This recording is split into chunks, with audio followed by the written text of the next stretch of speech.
My teacher voice doesn't carry that well. All right. I just want to welcome everybody to a special meeting of the Narragansett Planning Board, the 24th at 6 o'clock. We're starting a little late just to give people a chance to get settled in. We are going to start going through the 14 ordinances that were passed to us by the Town Council for comment and return. Before we get started, before I turn it over to staff, I want people to understand that if you came to our meeting before on Tuesday, we try to be very open, very transparent, and we try to explain to you what we do. The role of the planning board, and I know people last time were saying, please don't do this, or please do this. We don't do anything. We are an advisory board. And the council, this is their ordinance changes. This is their decision. They've asked us for an opinion. We'll give them the best opinion we can. We had a lot in a short period of time, and we'll do the best we can to get it back with professionalism and respect. But understand, it's their final decision, and they have well within their rights to either take our advice or not take our advice, okay? We are going to give everybody a chance to speak.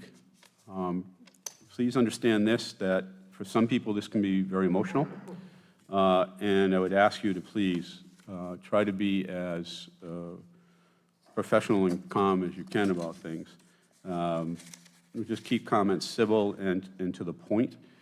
If somebody else has already said, and I thought there might be a bigger crowd, and there may be, so we do have room, depending on whether or not it grows, but if it is busy and people are speaking, if you could just, if you agree with somebody else's opinion, just state it, and if you have something new to add, that's great, but don't go through every one of their points. That way we can get other people in. As I said, right now it looks like we'll have time. All right? I think I've covered those things.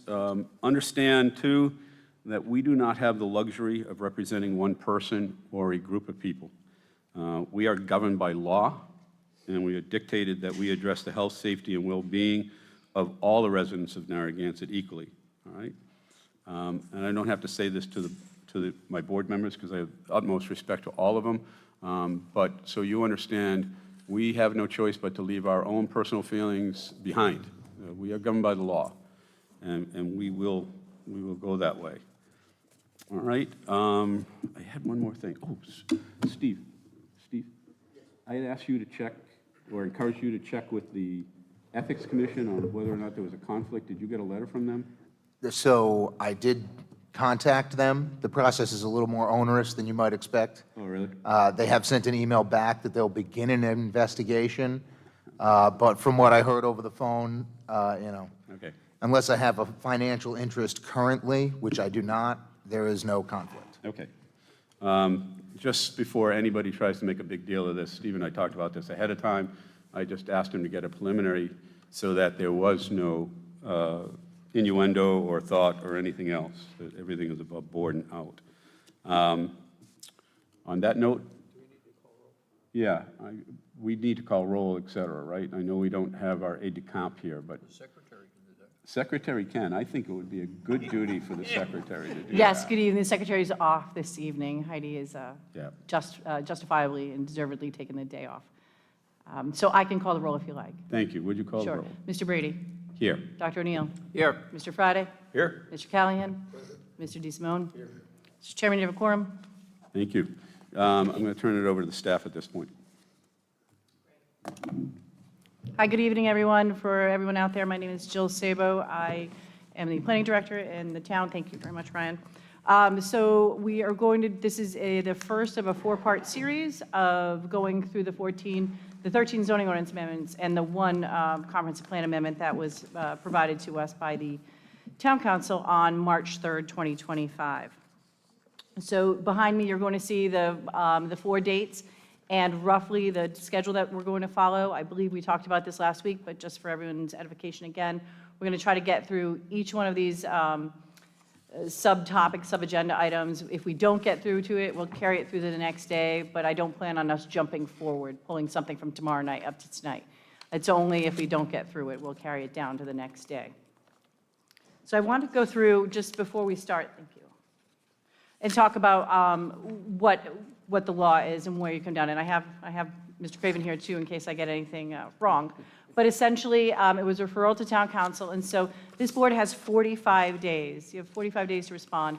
That is going to put you somewhere in the middle of April. The staff intend we're going to have a report written by the end of next week, or early, by no later than 7th or 8th of April. That will go to the town council. There's two things that you need to do there. So you need to make a statement for the general consistency with the comprehensive plan, including the goals and policies, the implementation program, and any other applicable elements of the comprehensive plan. And you need to show a demonstration of the applicable purposes of zoning. So if you were to make a positive recommendation and how it applies, how it meets the purposes of zoning. Here we go. So there you can see those two highlighted right there. Thank you. And then these are the purposes of zoning. I won't make you read that. I know that's a lot of text. But I wanted to show, you have it in your packet for folks in the audience or at home. There are 16 purposes of zoning. So there's a lot of information there. Before I go any further, too, I want to thank Ryan and Amanda and Heidi, who's not here, because it was yeoman's work in our office to pull all of this together. We scrambled and got as much as we could together for you. I'm sure I'm missing pieces. And as we move through that, we'll address it as we get there if there's something that I wasn't able to provide or wasn't able to find. All right, so thank you. So tonight, we're going to cover Breakwater Village, households unrelated, the student-occupied dwelling, and the restaurant, the specialties permit for alcohol. Those are the 4 topic areas that we decided for this evening. So first, with Breakwater Village, I wanted to, actually, let's back up one. I wanted to take a minute and talk about the report that I gave you. It's 14 pages, and I realize it's very long. If anyone out there got it and read it, I attempted to organize your report in the way that you got the 14 documents. And then, as I went through it, organizationally, you could see threads that ran through. So specifically with site plan review, or with the discretionary changes, or even with the environmental. There were threads that ran through. There were certain commonalities in it. But first I wanted to break it down the way you saw it. So each one of those chapters, and the chapters, by the way, as you may know, a chapter is a section of the ordinance that you have already approved, that's already gone through town council. It just hasn't been codified into the ordinance yet. So the first several documents are chapters. They hadn't been codified into the ordinance yet. And then the second few, so as you go on to section 18, sections 3.3, 4.3 and 4.4, section 16.1, section 18, and section 26. Oh, and as well section 6.1. Those are sections of the ordinance that have already been codified in.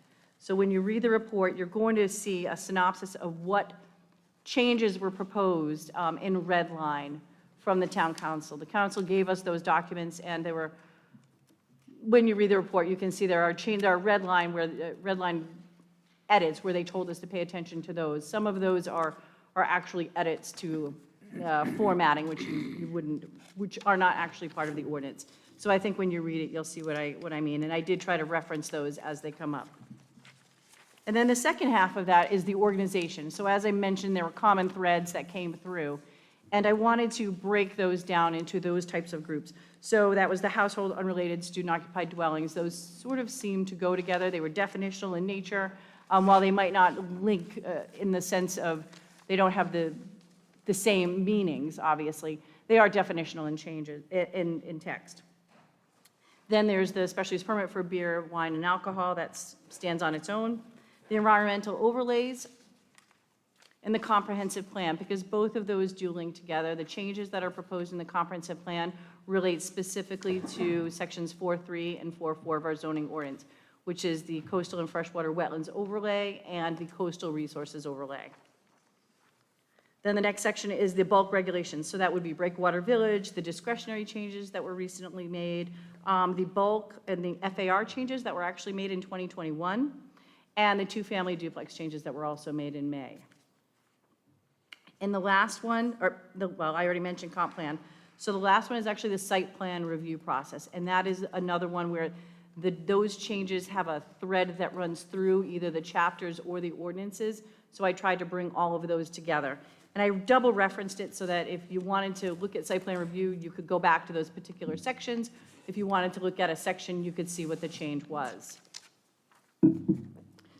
And then following the typical format, as this board is aware, there's findings that need to be made. I tried to address, as I thought there were findings that could be made, I did try to address those.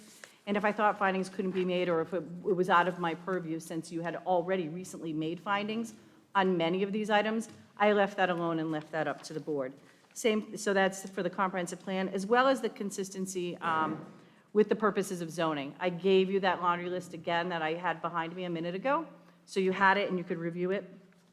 And then I went through for each one of the items where I thought you might be able to make some consistency with the purposes of zoning for those. And then, of course, last is some conclusions and recommendations that the staff might have, depending upon how this board feels. Okay. So I just want to jump in Yes. here. I want to thank you all, and I want to thank this board. I don't know if people realize, but this is over 40 years of ordinances that have evolved over that point in time by a myriad of town councils, a myriad of people and planning boards, and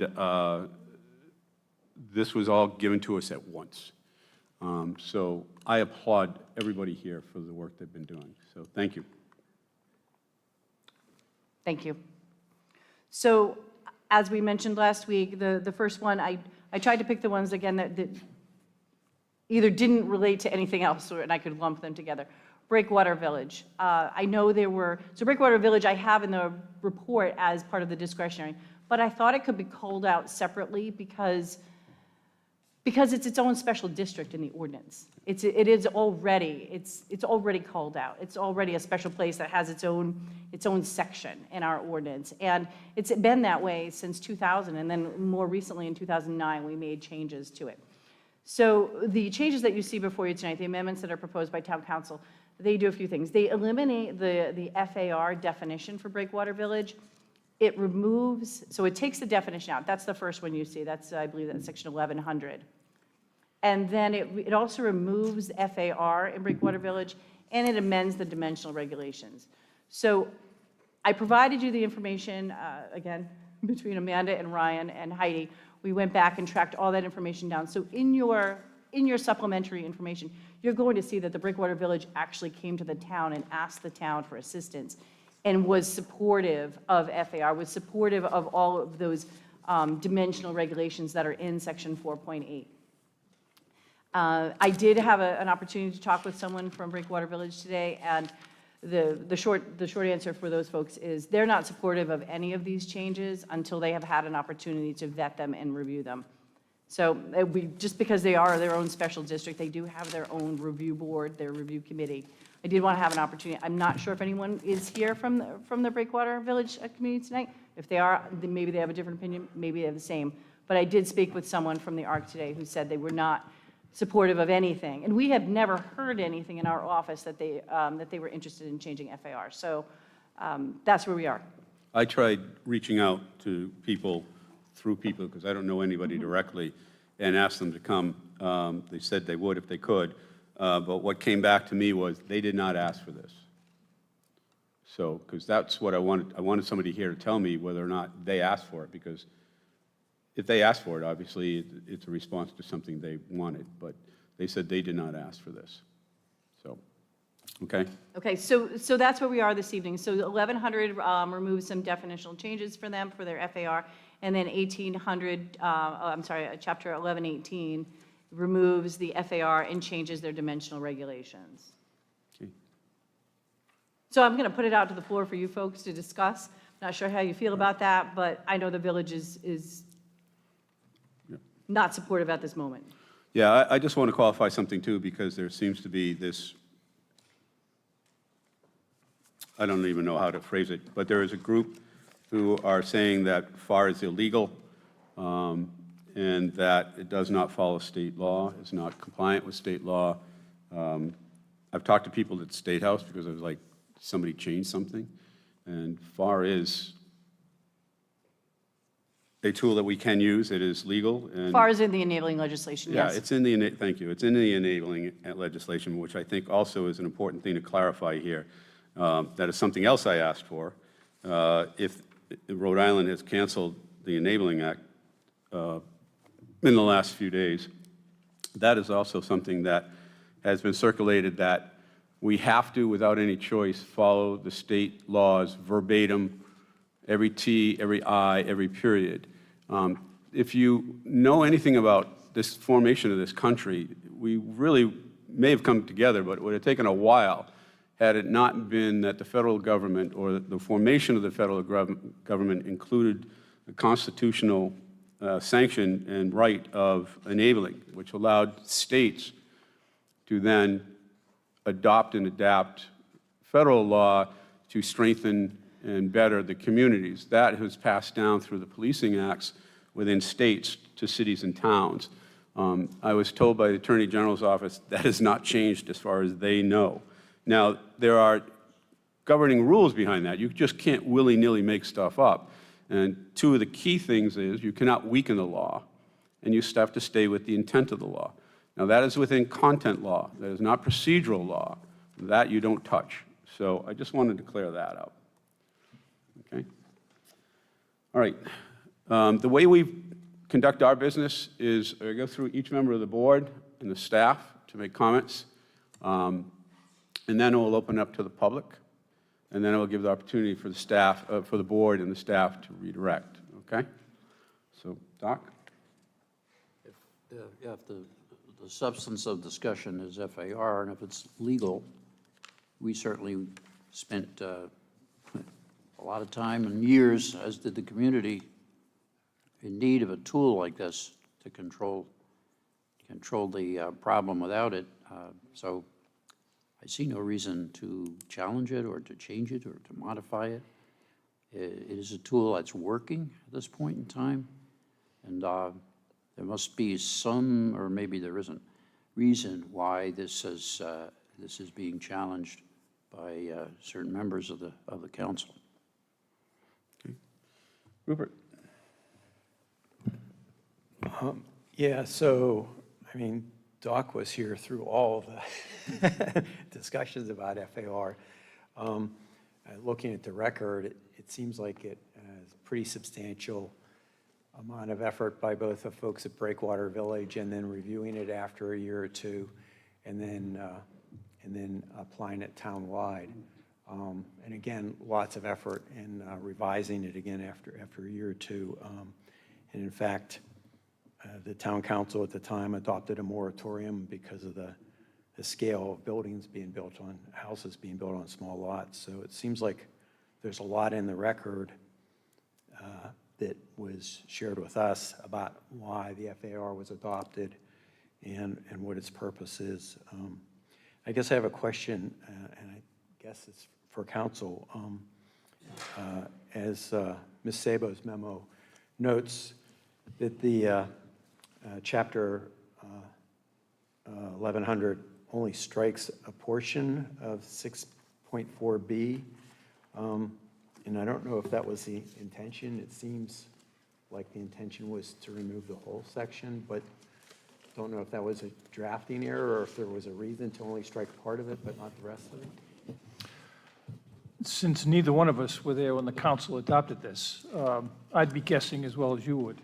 So if the board feels as though that there's clarification needed in that they would like a drafting error that they believe to be the case corrected, then adopt that and send it back to the council with that instruction from the board. Council, question. Yep. Does that violate our 45 days?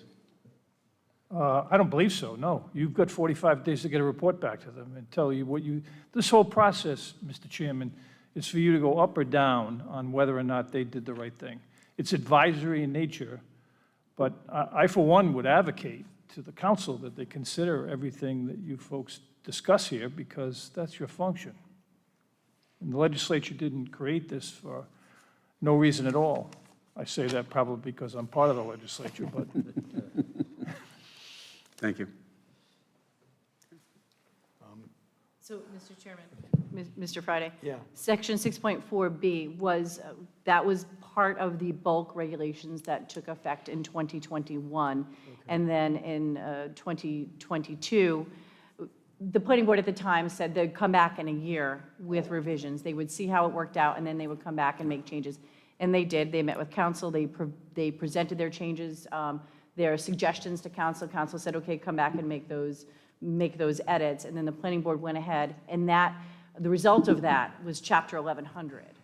So what you see there are the changes that made those bulk regulations theoretically better. Okay. Meaning, we clarified things. We removed areas below the floodplain, for instance, as counting toward FAR. We made exemptions for, or you, the planning board made, and the town council made exemptions for HVAC pads, garages, things like that. So when the revisions from 1100 are stricken, that is chapter 1100 is the subsequent chapter to the original section 6.4B, which was chapter 1087. So there are other, staff notice that there are other regulations in section 6.4B that may be left sort of without an explanation. Because they might no longer make sense because there are other sections that have been removed. But as far as the Breakwater Village section, it also changed that definition for FAR. So for Breakwater Village, it struck the whole, Chapter 1100 struck the entire definition. The amendments that the town council has put forth to you. Okay. 1100 changed the definition. The amendments that the council has put forward to you change that, strike that definition. Right. Excuse me. And then section 1800, again, only with regard to Breakwater Village, section 1118, chapter 1118, changes the dimensional regulations, including striking the entire column for floor area ratio in section 4.8, the Breakwater Village Special District, and making amendments, changes to all of their dimensional setbacks. Okay. People in the audience, you're probably sitting there going, what in God's name are they talking about? As I said, we live in the world of law. I'll try to explain some things where I can or if I think they're important to you, but we'd be here for, it'd be a law course, and, we take counsel too well to sit here Can and you do that. explain floor area ratio to the? Yeah, I was going to say, so floor area ratio, if you don't understand what it is, and it started in Breakwater Village, and Breakwater Village is a great microcosm for the rest of the community. They wanted to continue to allow growth, but maintain the character and scale of Breakwater Village. And so what floor area ratio does, the way we adopted it in town, is based on the square footage of your lot, dictates the living square footage of your home. And that's the most fundamental way I can explain it. There's nuances to it, but that's about as fundamental. Counsel, is that a fair estimate for a layperson to understand? What you said was correct, but I'd like to include Yep. a second section that makes it, at least to me, makes sense. Floor area ratio is a formula that limits the size of a residence relative to the lot area, so that if it's a small lot, it would be a smaller house. If it was a 2-acre lot, it would be a substantially larger house if you apply this mathematical formula that limits the size of the house based on the size of the lot. Thank you. You got anything else? Yeah, I guess the other piece of the record, when it was being developed for Breakwater Village, was the discussion of fire safety and the closeness of the buildings. I thought that was pretty important history. You through? Tom? I just have two questions at this point. One, Jill, excuse me, Ms. Sabo, when they eliminated FAR and instituted new setback requirements in the proposed changes, is there a basis upon which those new setback requirements were established? Do you know what the basis for that might be?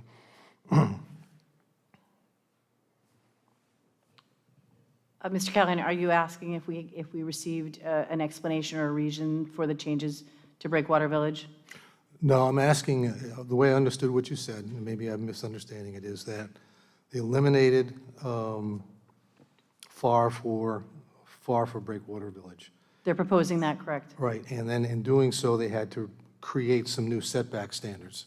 No. They did not, okay. No. Then I misunderstood. So in section 4.8, there were setback standards based on the lot area.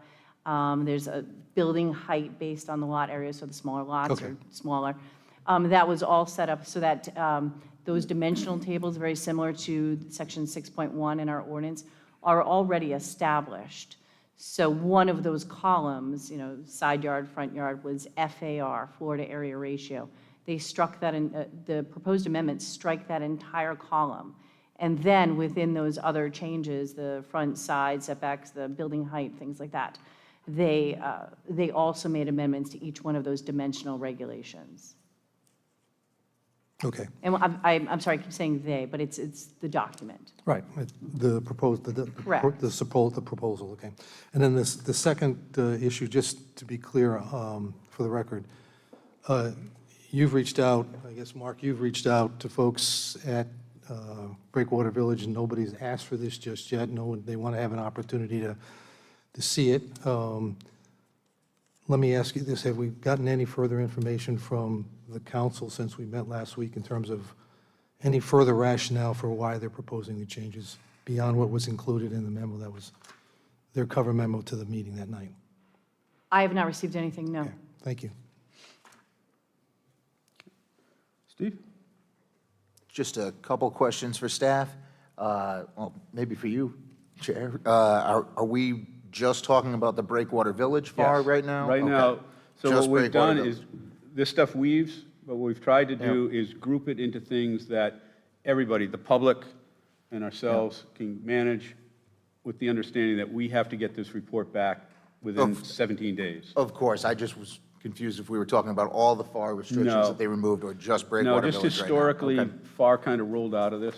Okay, so Breakwater Village, I don't really have any questions about that particular, it's a very unique part of town. I understand that, and as I understand from reading staff's report, which, thank you, it was comprehensive, Breakwater Village actually came and requested these changes or something of the sort, and that's why they were implemented. Is that correct? Yes, they asked, the Breakwater Village came to the town for assistance because they were having trouble with really large homes being built on really small lots. And the output of that was floor to area ratio as well as some other changes. Staff, you want to add anything to this?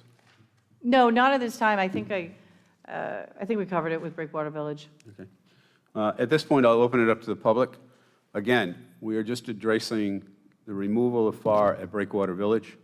Anybody want to say anything? No? Mr. Chairman, it would be any or all of the changes associated with Breakwater Village. Right. The removal of the definition, Yeah. the dimensional changes. Okay, Dimensional tables, thank you. everything, I'm sorry. No. I tend to stay out of things until the end, so I'm going to, I have one. Yes, sir. Please, do me a favor, give us your name and your address so we know that you're from Narragansett. And if you're from Breakwater Village, even better. Is the red light on? It is now. Ah, So just to set you guys, I had my Valium tonight, so I'm feeling pretty good. I live within a stone's throw of Breakwater Village. My name's John Hanley, 10 Wilderness Drive. That's the village at Point Judith. And as you talked about, these things go back 40 years. So I've been trying to do a quick study on what has and hasn't happened. But I think listening to you, I support how I think you guys are thinking, especially since it appears no one from Breakwater Village has requested any changes. That's all I have. Thank you. thank you. Yes, sir.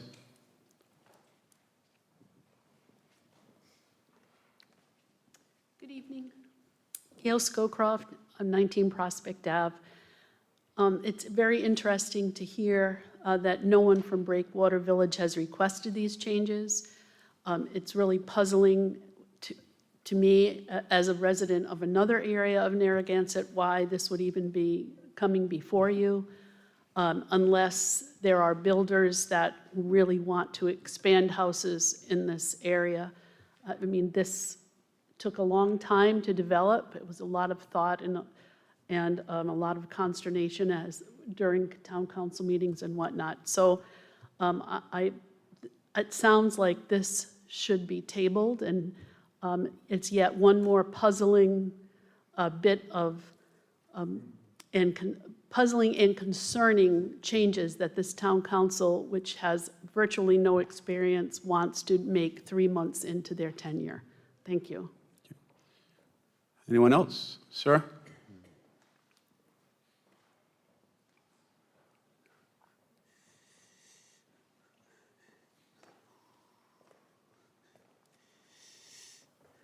Good evening, Joe Volpe, 21 Harbor Island Road. Welcome. It's my first time at one of these meetings. Relax, we don't bite. And I swore I'd keep my mouth shut and my ears open. But I have a couple questions. Mr. Friday mentioned fire safety, 30-year veteran of the fire department. And I can tell you one of the things we thought about first coming out the door at anything at Breakwater Village was not the house that's on fire, but the houses next to it, exposures. That's how tight things are. So I understand frustration when it comes to floor area ratio in a tight community like that.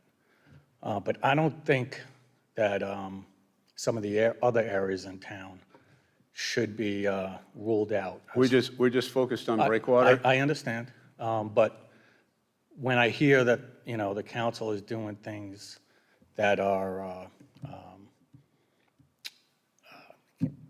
they're not putting thought into this, I just want to make sure that everyone knows that if we're talking about Breakwater Village, there could be other places in town that maybe they had to do this for all communities, I don't know. But there's other parts in town where this may not necessarily be a bad idea.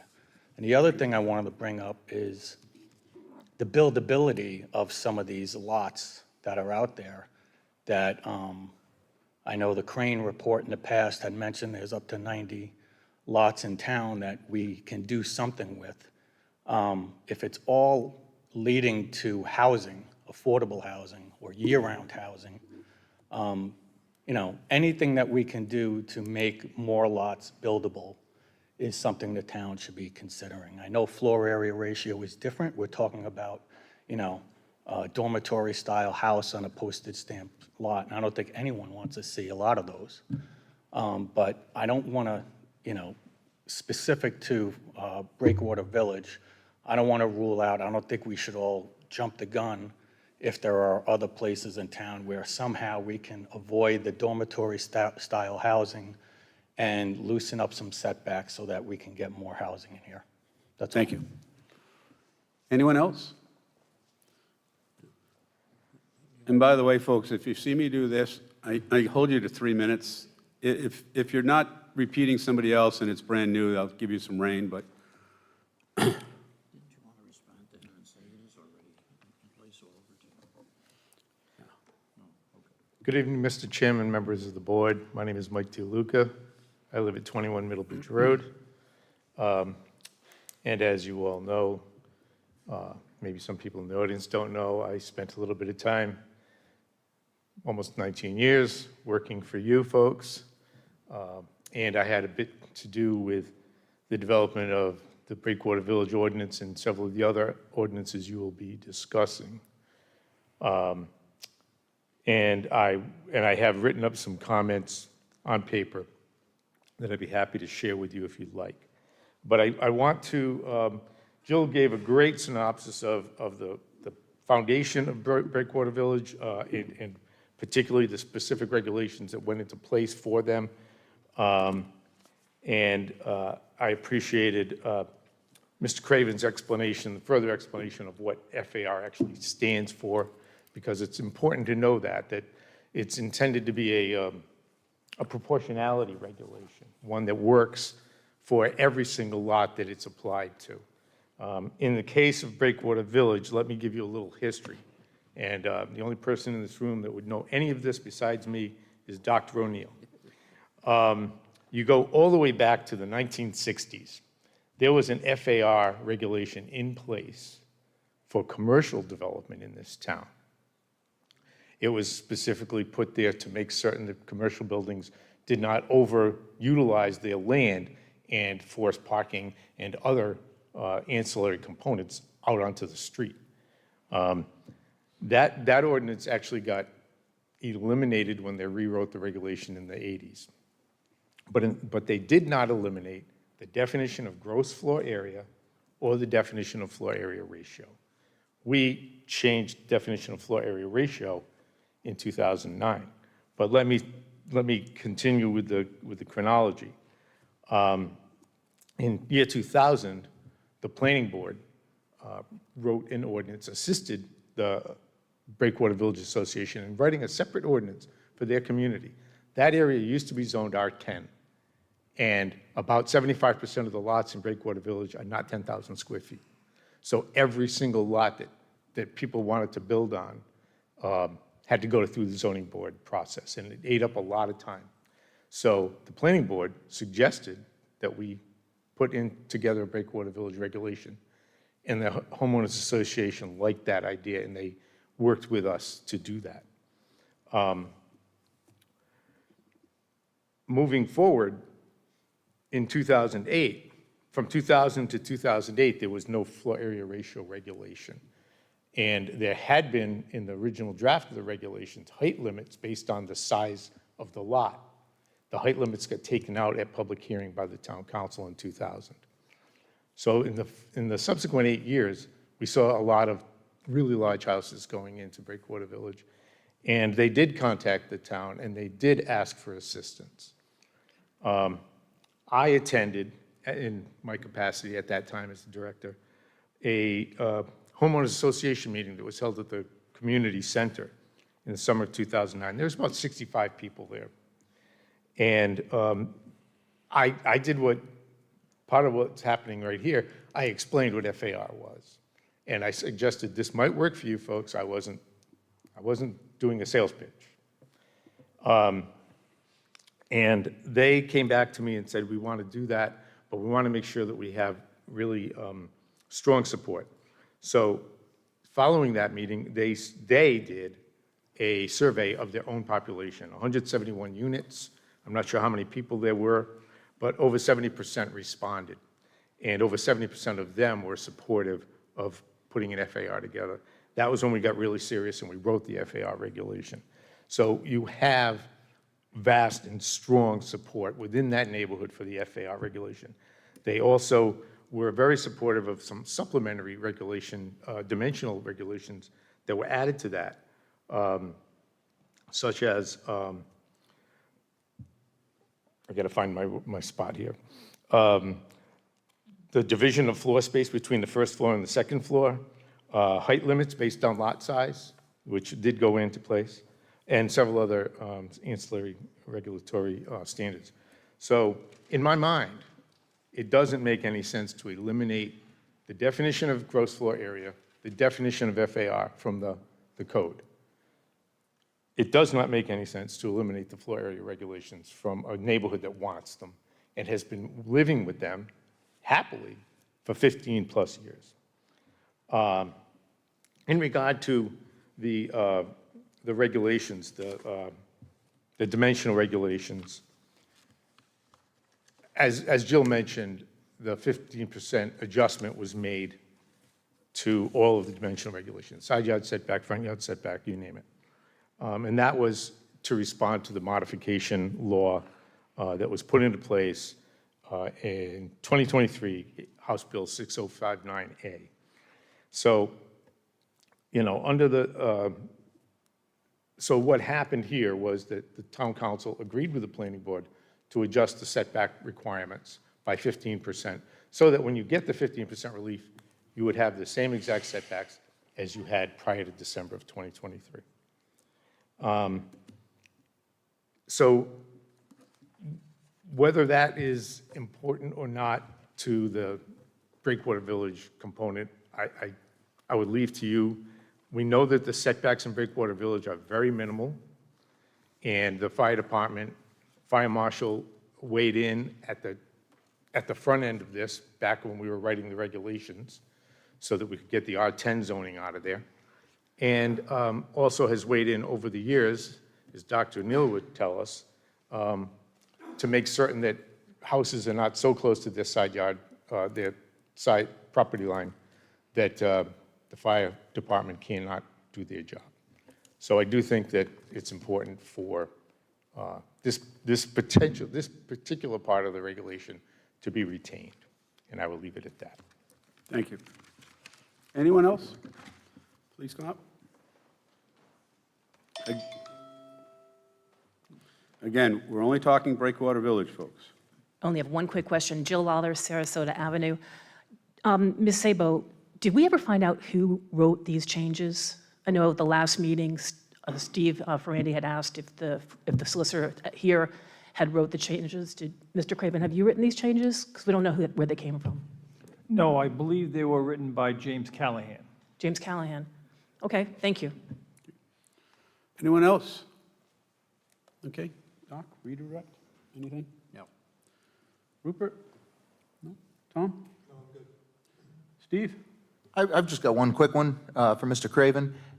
If the town council were to strike these, redline it as written, is there anything to stop the Breakwater Village Association from adopting their own regulations that would regulate them and their members? Not inconsistent with the changes, but yes, they do have certain rules and regulations that are specific to them, but they couldn't say, I'm going to give you a hypothetical.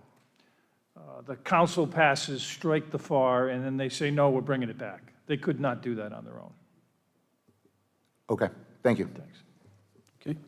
Staff, you want to add anything? Thank you. And not specifically to Breakwater Village, but just procedurally, Mr. Chairman, we can either move forward to the next, or if you feel like there's consensus on the board, you can get that now. Anything that you can't get consensus on in any of these, as we move through later Right. this evening and the next 3 days, we can always come back to. Yeah, I was going to address that. Okay, great, Okay. thank you. I usually save my comments to last. A critical thing for me was, there were a number of things. One was whether or not Breakwater Village had requested this. As I said, I was hoping to get somebody here, but the feedback that I got was they did not request this. I don't understand why a government of any level would strike ordinances that were put in place by the people that wanted it. To Mr. Callahan's comment, it doesn't strike me that there was a lot of thought as to what was going to replace this. When I read it, there's no reference back to any of our guiding rule line, our guiding regulations or rules or practices. It was just strike it. The thing is we've had a lot of development in Breakwater Village in the last 5 years. People come in, they are very active and very respectful of their community, and they try to keep their development within the scope of the community. And that was the whole thought behind FAR, was to allow growth, not to limit or stop it, but to allow it, but to allow the character of the neighborhood to thrive. And that's what Breakwater wanted, and that's what they did. So I'm really confused as to why. I'm confused as to the how beyond we can do this, which isn't leadership, that's just power. And the fact that there's a void as to what is to go in place here. That said, does any discussion, I'd like some discussion on whether or not people are comfortable with making a recommendation at this point, or do you want to wait? Doc? Yeah, I think common sense should prevail here. There's no, to me, there's no reason to modify, delete, or whatever term you want to use, something that's working. something that's supported by the people who live in that particular unusual community, and certainly, as it was pointed out historically, has been developed over a long period of time. If they requested a modification or change or deletion, all right, let's get into it, but they have not. And the idea that this is before us is not confusing, but it's with no reason is like, why? Why don't we move on? Because I see no reason to modify, delete, or do anything to something that is obviously a positive and a winning type of rule and regulation. Rupert? I can't add anything to what Dr. Neal said, and I think we're ready to move forward with a recommendation. Tom? I agree. Okay, Steve? I also agree. Okay. Do I have a motion for a recommendation? Mr. Chairman, I move that we recommend the proposed amendments to Chapter 1100 in front of us be not adopted, recommend negatively. And I think for consistency with the comprehensive plan, I think the memo, September 28, 22 memo from Terry Fleming to Jesse Pugh really details the consistency of the existing ordinance with the comprehensive plan. And I'd say redlining this reverses that, so. Second. All those in favor? Aye. Anybody opposed?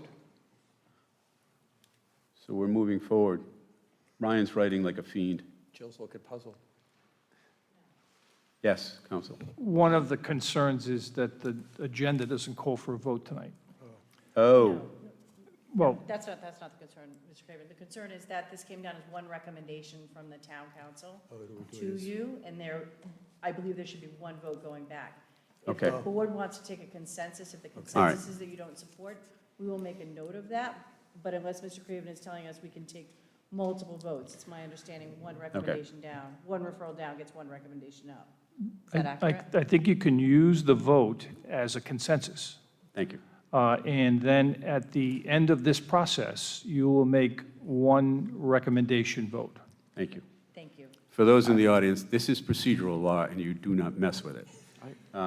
Our goal here was not to flood the staff with a lump at the end. We know what this is about.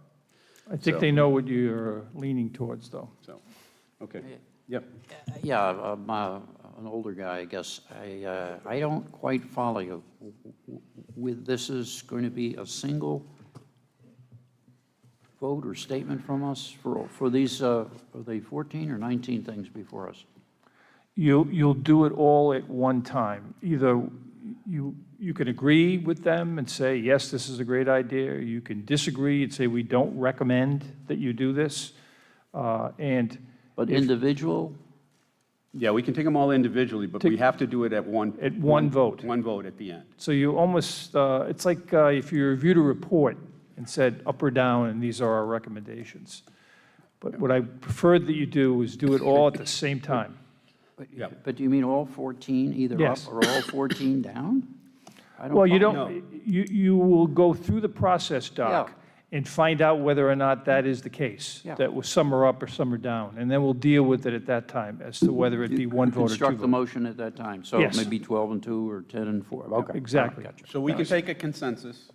Yep, Our vote indicates the consensus, but it's not a binding vote until at the end when we vote on these. Yes. And we'll vote each one individually, but we can give the staff a direction.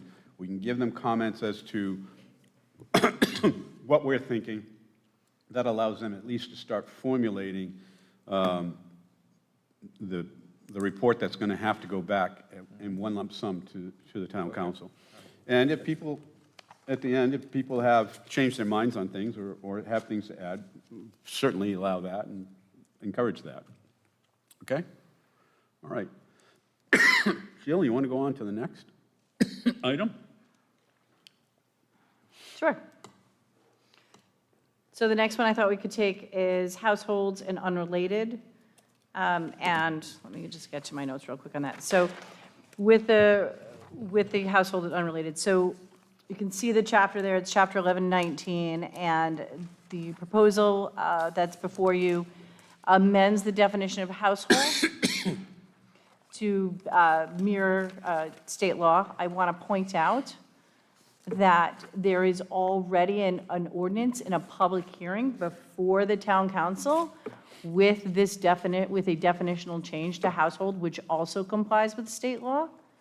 And that public hearing is scheduled to be continued on April 21st, 2025.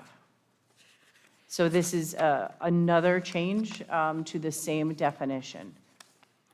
And the other definition hasn't been adopted yet by the council. No, it hasn't. It's still in public hearing. Correct. Okay. So we have a definition that hasn't been accepted, and we're changing that definition before it gets accepted. Okay. So, right, there is one that this board has already recommended, Yeah. and that is in an open public hearing with town council. Right. And And the you other, want- go ahead. you want to review that with us as to, so the public knows what that recommendation is? Do you have that in front of you? I do. Thank you. Give me one moment. I want to pull out the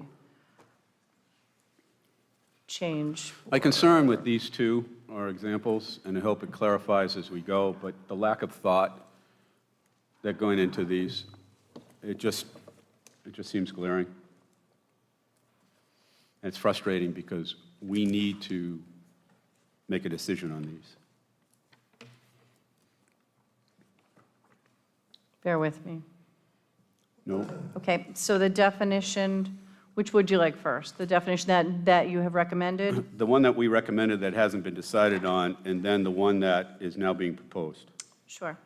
So they are changing. So the definition of household, I'm going to read it once, and this is the same for both, which is one or more persons living together in a single dwelling unit with common access to and common use of all living and eating areas in all areas and facilities for the preparation of storage of food within the dwelling unit. The term household unit shall be synonymous with the term dwelling unit for determining the number of such units allowed within any structure on any lot in a zoning district. An individual household shall consist of any one of the following.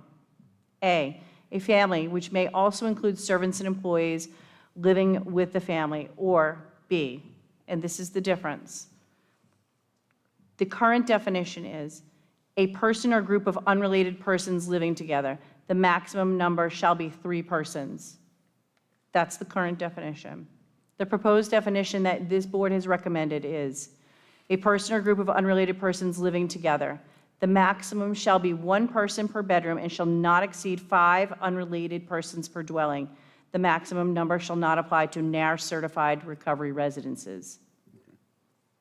The proposal that you have before you from the town council is a person or group of unrelated persons living together.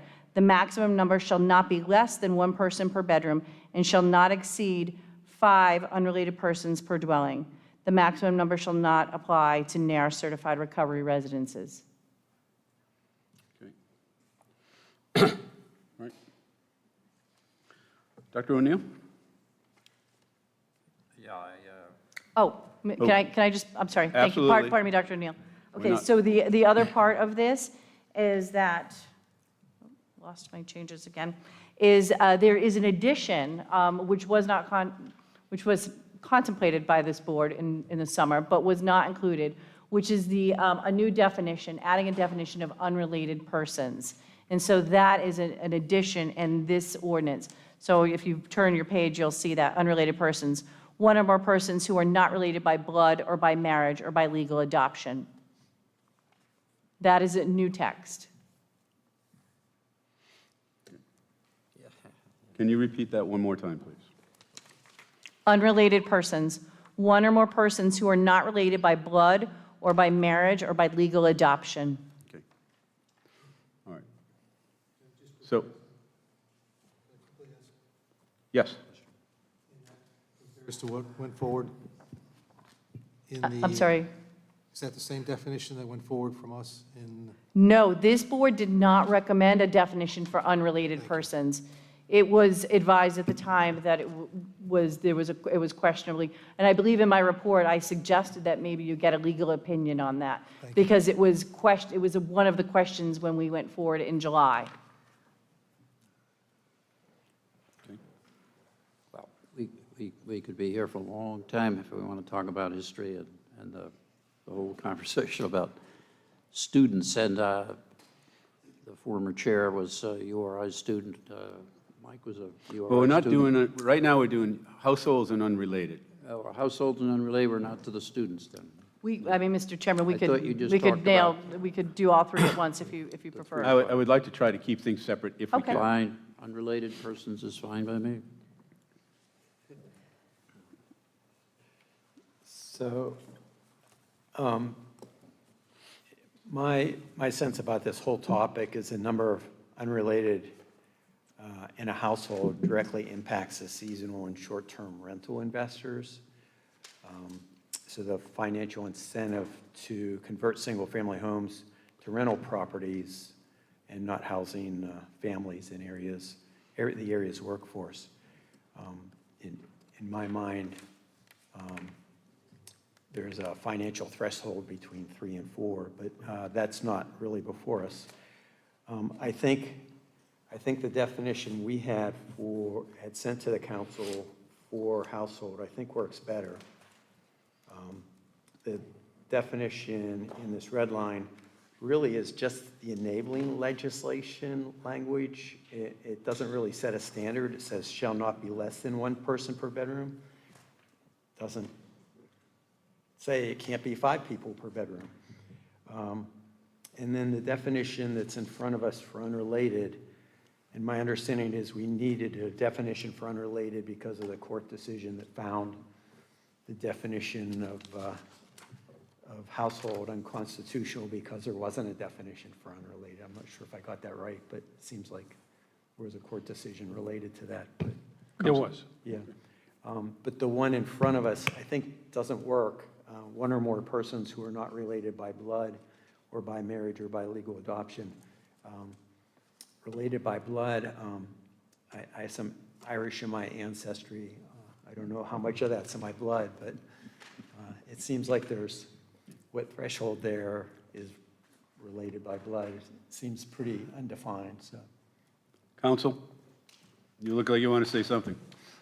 No, this is the part where you folks go through your own thought processes. Right. And if it pleases the chair, if you run afoul of the law, constitutionally or otherwise, I'll stop you. Thank you, I appreciate that. Yeah. I should get a stop sign. So for those of you out there, this is the conversation between what is written and what the Enabling Act allows a city or town to do to adapt it so that it works for the city or town, that it doesn't weaken the law and that doesn't change the intent of the law, but it goes to the community's needs for the law. so anyhow, I think the comp plan speaks to encouraging year-round and long-term rentals and residents. And I don't think either of the definitions in this red line work. Okay. Tom?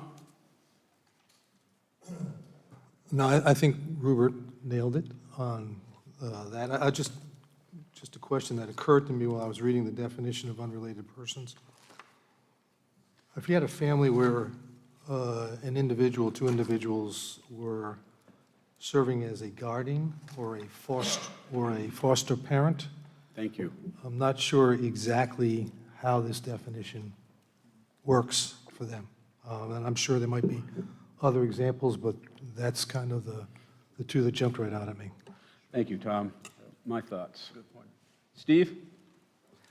Okay, I've got a few thoughts on this one. I don't really have a particular problem with the definition of unrelated persons, but the change from shall not exceed 3 unrelated persons per dwelling to shall not exceed 5 unrelated persons per dwelling, I am in favor. It brings us in line with state law, but like our comprehensive permit said, as Mr. Friday says, we're supposed to encourage year-round housing, year-round rentals, things of that nature.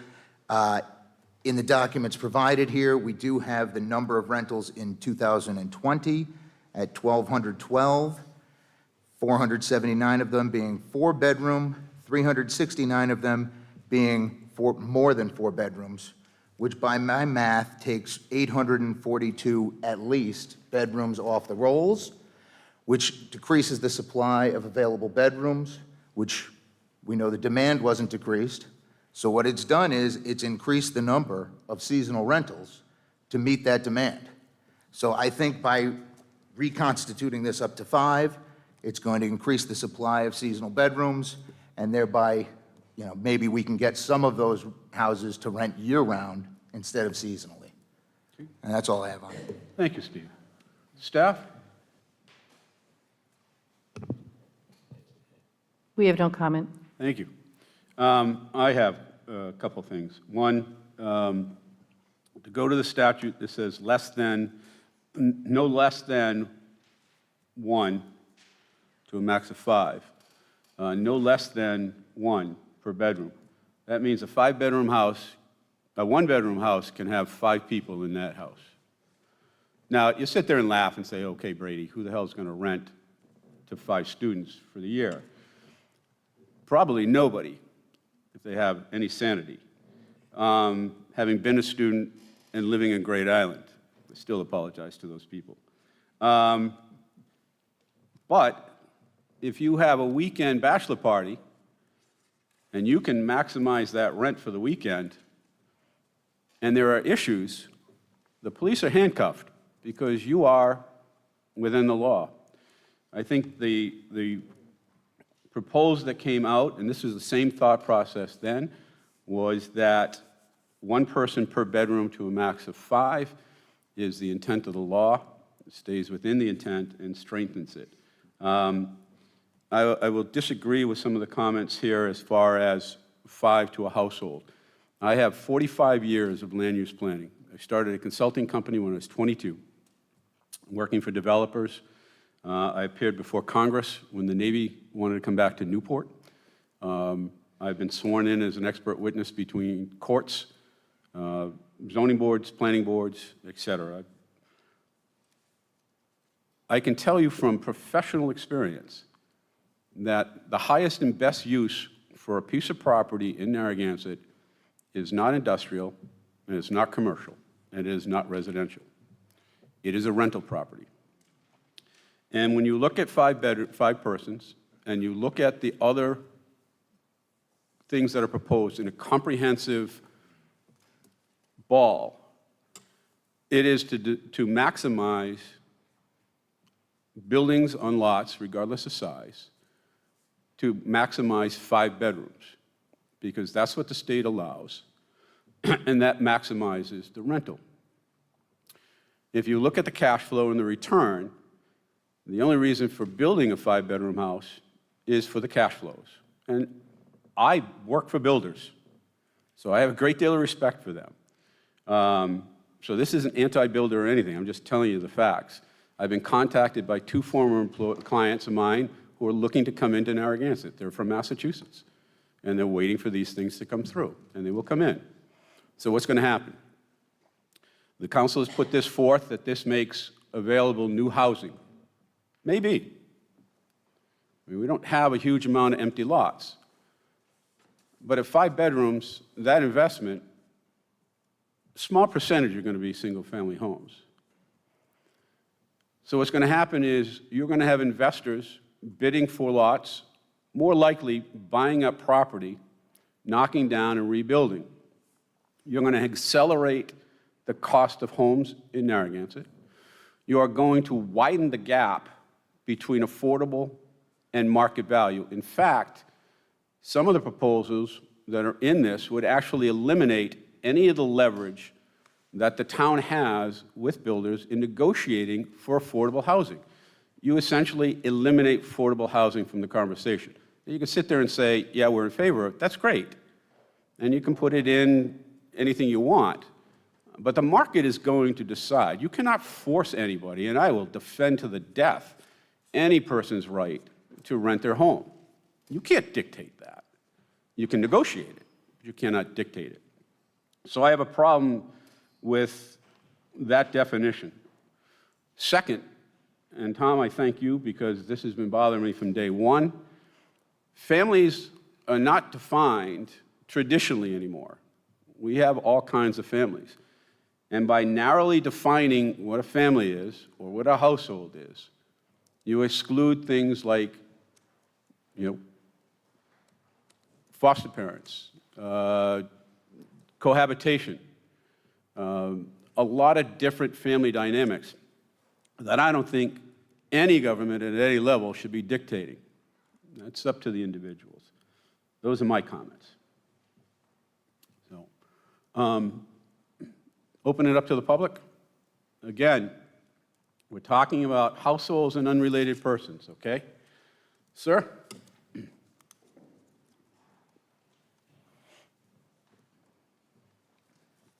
Again, if you can give your name and where you're from.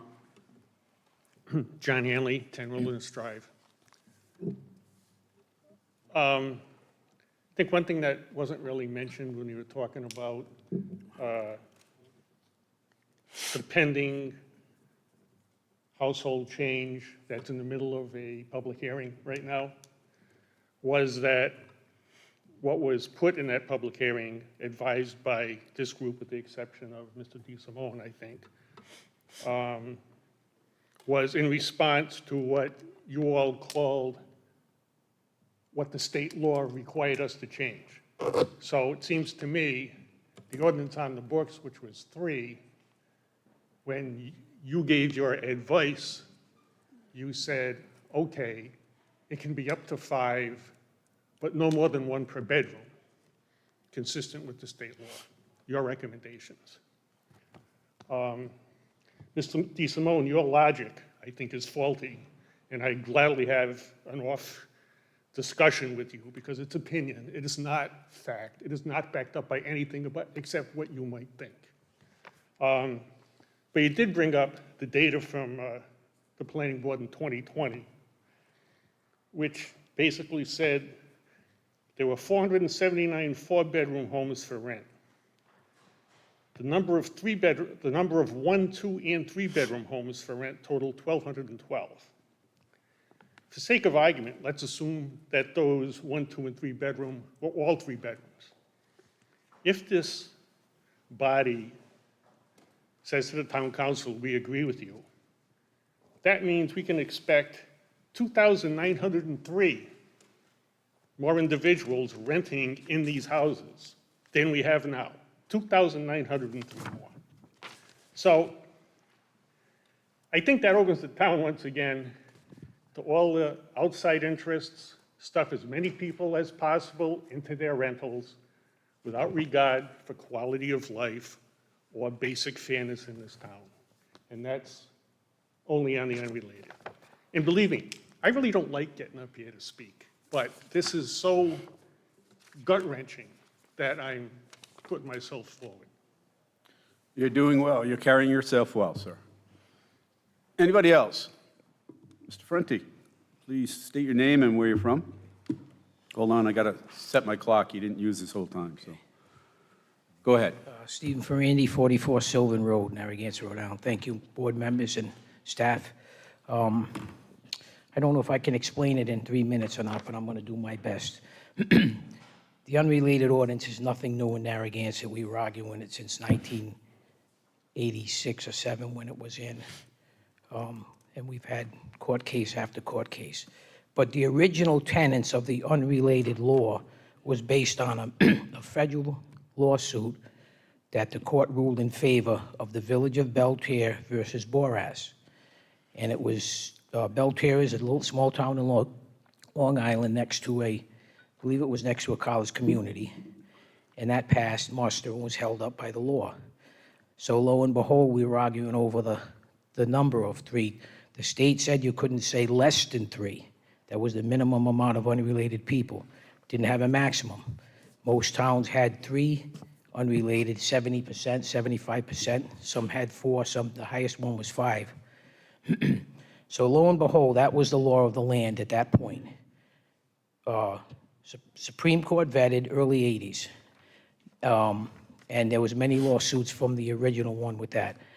Lo and behold, I believe it started in 2003, and by the 2100 landlord group that was trying to find another way, in my estimation, of getting more unrelated people or students, whatever you have on there. So they equated it with, okay, it's not unrelated anymore. We're going to equate it with bedrooms, and you're not going to exceed 5. So I think that there's a case to be made that this changes what the federal court lawsuit says about unrelated. Didn't say anything unrelated about bedrooms, and it was an aside to move the number up. That's number one. Maximum shall be also not, I'm assuming the NAR certified as sober houses or whatever, recovery houses. So that's a change already from the original unrelated law, and I'd like to determine if the Village of Belterre is not in congruence with this, and, you know, and that sort of stuff. So also the definition of adding unrelated persons. We've had, you know, Judge Lamphere, there's so much, just so much going on with this. Judge Lamphere has vacated his decision, so we don't have a good definition of unrelated already in the State House. You know, and then a little additive of the town council needs to make a determination of the number of unrelated persons and determine the definition of unrelated. When the state doesn't even have a definition, the issue will be defined unrelated, which has not been determined by state law. So this just isn't ready for prime time, period. I think all of this needs to go back and look at the Village of Belterre. What does the federal lawsuit have in congruence with this? Does it mean anything? You know, we can't be just passing ordinances for the sake of moving numbers up of unrelated people. I just don't think it's ready for prime time. And, you know, we're playing fast and loose. And that's exactly what the State House did, was fast and loose. They had a special interest, a 2100 group needed to move that number up. And this is the result of it. You got a mess. Thank you. I wouldn't recommend passing it or even going forward with it. Thank you. Thank you. Counsel, you ready to give judgment on that federal case? I'm only kidding. I'll leave that to the federal court. Thank you. All right. Do I have anybody else that would like to speak to this? Sir, come up, identify yourself.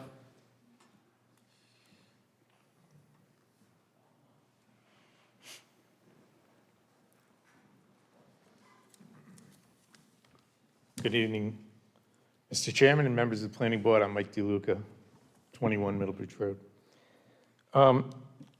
This is obviously a very, very sensitive subject, but I want to raise a concern that I don't know that anyone else has ever raised, and it may fall to the solicitor to do some homework on this, and that's actually what my suggestion will be, that this ordinance should not be passed until a little bit more work is done. I looked up the Zoning Enabling Act, that's known as Rhode Island General Law 45-24, and subsection 31 is definitions. And there are two relevant definitions. One of them is household. And household goes to one or more persons living together in a single dwelling unit with common access to and common use of all the living and eating areas. And then it goes to, Ms. Sabo did mention, it includes, you know, subset, a family, which also could include servants or employees, or two, a person or group of unrelated persons living together, and that whole reference to 5. But there's another definition that precedes that. That was the 36th definition in the subsection. The 27th definition is a family member. And again, I'm going to give a little history lesson. Prior to, I don't have the exact date, I want to say it was somewhere around 2021, there was a definition of family in the state law. That was eliminated by the General Assembly and replaced with a definition of family member. And that definition says, a person or persons related by blood, marriage, or other legal means, including but not limited to a child, parent, spouse, mother-in-law, father-in-law, grandparents, grandchildren, domestic partner, sibling, care recipient, or member of the household. I just told you what the definition of a household was, and that includes family. So by my interpretation and my understanding of the English language, a member of the household is a member of the family. And if a member is a family, then they're not unrelated. I might be wrong on that, but it would be, I think it would behoove this board to request an opinion from the solicitor as to whether or not that logic holds water. It might not. But when you see the word household in the definition of family member, and then you see the definition, the word family under the definition of household, to me it raises this very strong question. So when you look at the proposed definition for unrelated persons, I agree with the critics, those who have criticized it, that one or more persons who are not related by blood or by marriage or by legal adoption is just too simplistic. If anything, it needs to be researched and then clarified. And then the only other thing I wanted to say, I believe Ms. Sabo has already mentioned it, that the way that it's defined in the state law is it's enabling law, so you don't need to use all that language like may be set by local ordinance, but this maximum shall not be less than. So the maximum number should be one person per bedroom, or if that's what the town chooses, but with a limit of 5 unrelated persons per dwelling, if the unrelated definition stands. I'll leave you with that. Thank you. You stole my thunder. Thank you, Mr. And if anybody else? No? Okay. Redirect, Doc, you want to add anything? Rupert? So one point, the 2 years I've been sitting here in the planning board, see a number of houses and a number of proposals where there's walks like a duck, talks like a duck. Everybody would look at this drawing and say it's a bedroom, but it's not counted as a bedroom. So I think we should even add the word one per legal bedroom in the definition. Good point. Yeah. Good point. We had one this month that was labeled as a storage room, had a window. Tom? Good. Steve? I just wanted to make a comment on the foster issue. I think that's smart. I like that. I do think that they're referred to as foster families. Yeah. So I think that'll fall under family, so that's why I didn't have a problem with it originally. And my only other point was that my opinion about the supply of bedrooms, I believe, I don't have the actual number of rentals on the registration now, but the seasonal rentals, I believe, are over 3,000 now, which is almost a 30% increase. Rents have gone up per bedroom, and that's all I have to say about that. Thank you. Staff, you want to add anything? No. No? Okay. Mr. DeLuca stole my thunder. I've stated before, I think trying to define what a family is, a family unit, is risky business and leaves the town open for litigation. A household, again, and I have the statute right in front of me, I pulled it out too, or member of household. And then the problem I have is when you define a household, well, it's either a family, which may also include servants, employees, and living, okay? And then that limits what the definition of family is up top. And if it doesn't fit into this small mold, then it's a person of unrelated persons living together. And it just isn't well thought out. And again, I don't know that this was well thought out. I think it was done to be done. I don't know. I shouldn't say that. I apologize. I don't know what went behind this. It didn't come out the way I would have hoped it to do. So that's my comments. Are we ready for, get a consensus? Again, we're not voting, but you can vote yes, I approve, I support or I don't support. It's not a binding, but it gives, thank you. Do I need to put that little caveat each time we do this?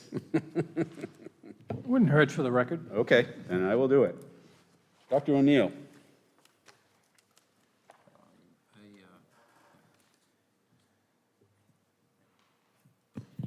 I agree with you. I don't know how you define that, the definition of unrelated persons accurately. Up, down. Okay. I don't think the red line in front of us, I don't think either definition works. Thank you. Tom?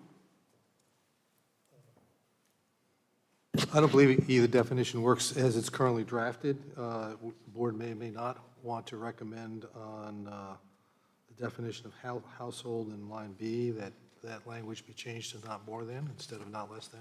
But other than that, I agree. Steve? I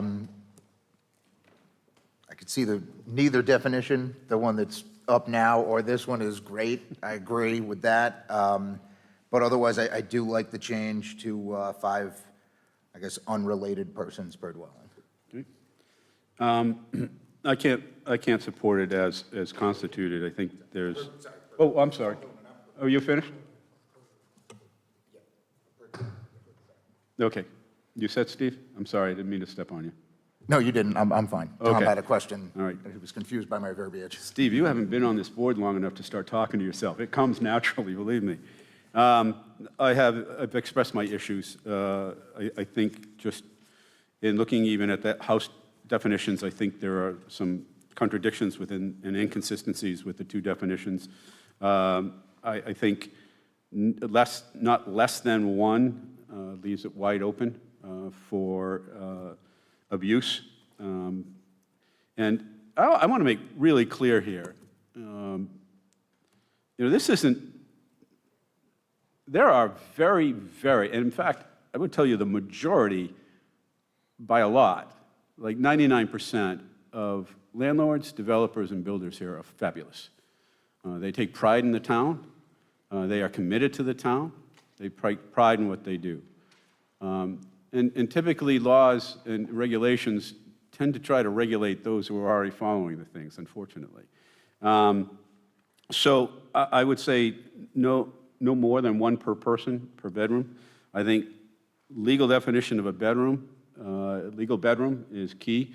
For those of you that don't know, typically we get 3 bedrooms or 4 bedrooms and we get a study.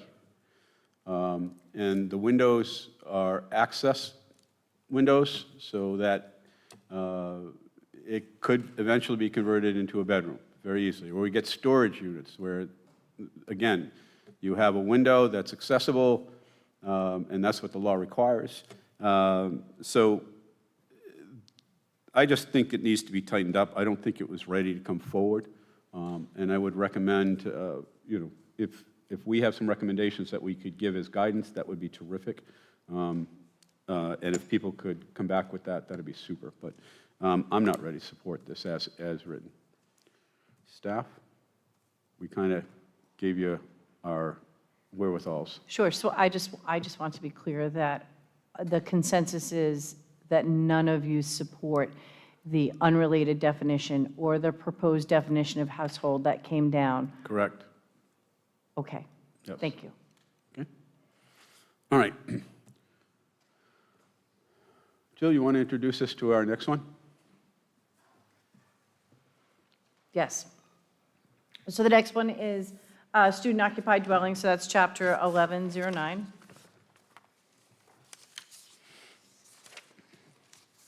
So the change with this is the change in the definition from 3 students to 5 students. So let me just, for the record, read that. Under section, it's actually not section 721. I think I clarified that we had in our recommendations over the years, we had several section 721s. I believe it's section 723, but just so we're clear. There is a definition for student-occupied dwellings in an R10, R10A, or R20 zone. And the current definition is a dwelling or dwelling unit shall not shall not be occupied by more than 3 college students unless the building in which the dwelling is located is owner occupied. And the proposed change from town council is that a dwelling or dwelling unit shall not be occupied by more than 5 college students unless the building in which the dwelling is located is owner occupied. So it's a number change from 3 to 5. I want to point out that the corresponding recommendation from the planning board to town council from June 29th, 2023 actually references the change, let me just pull that up, the change in this definition for adding the addition of R10, R10A, and R20, and I'm sure there are folks in the room who can give you a better history of that. But essentially, this was a split vote by this board. It went 2-2, so there was no recommendation offered, and no clear recommendation offered to the town council at the time, and the definition passed. And there were several reasons for that, which are delineated in the report at the time. There was a concern between the numerical definition between 4 and related and 3 students, and a couple members of the board at the time wanted 4 and related and 4 students. Matter of fact, there was at least one board member at the time who thought having 3 students and 3 unrelated, 2 different definitions, was redundant. And they thought there should only be one definition. So I'll leave you with that for your discussion and figure out how you want to move forward. Thank you. I'd like to address something before this turns into a constitutional law class and debates. I had a pleasant conversation with a judge today, and the Rhode Island Supreme Court did uphold the city of Providence definition of student. Okay? So they upheld that. City has the ability to do that, and the town specified why, and the scope is defined. You can't just make it up as you go. Narragansett has put forth 2 3-student regulations. Both have been pushed back by the courts, not for the legalities part of it, but because of procedural. The first one was based on the fact that during the meeting, the public comment was cut off, and it was put forward. The second was procedural on the fact of the definitions for household unrelated was not defined. So I just want to clarify that. We understand the law. We know what the precedents are. So I don't really want to turn this into a constitutional law debate. I just want to address the issue at hand. Dr. O'Neill? Yeah, I don't quite follow the issue. Obviously, the state law is 5 students, 3 is gone. So is that correct? So Hold on. Please. 3 is gone. So just, walk through the park here. This board has discussed this forever, and as I was mentioning earlier, most of the people in this room probably have been students. I was a student for 25 years, and I still study every day.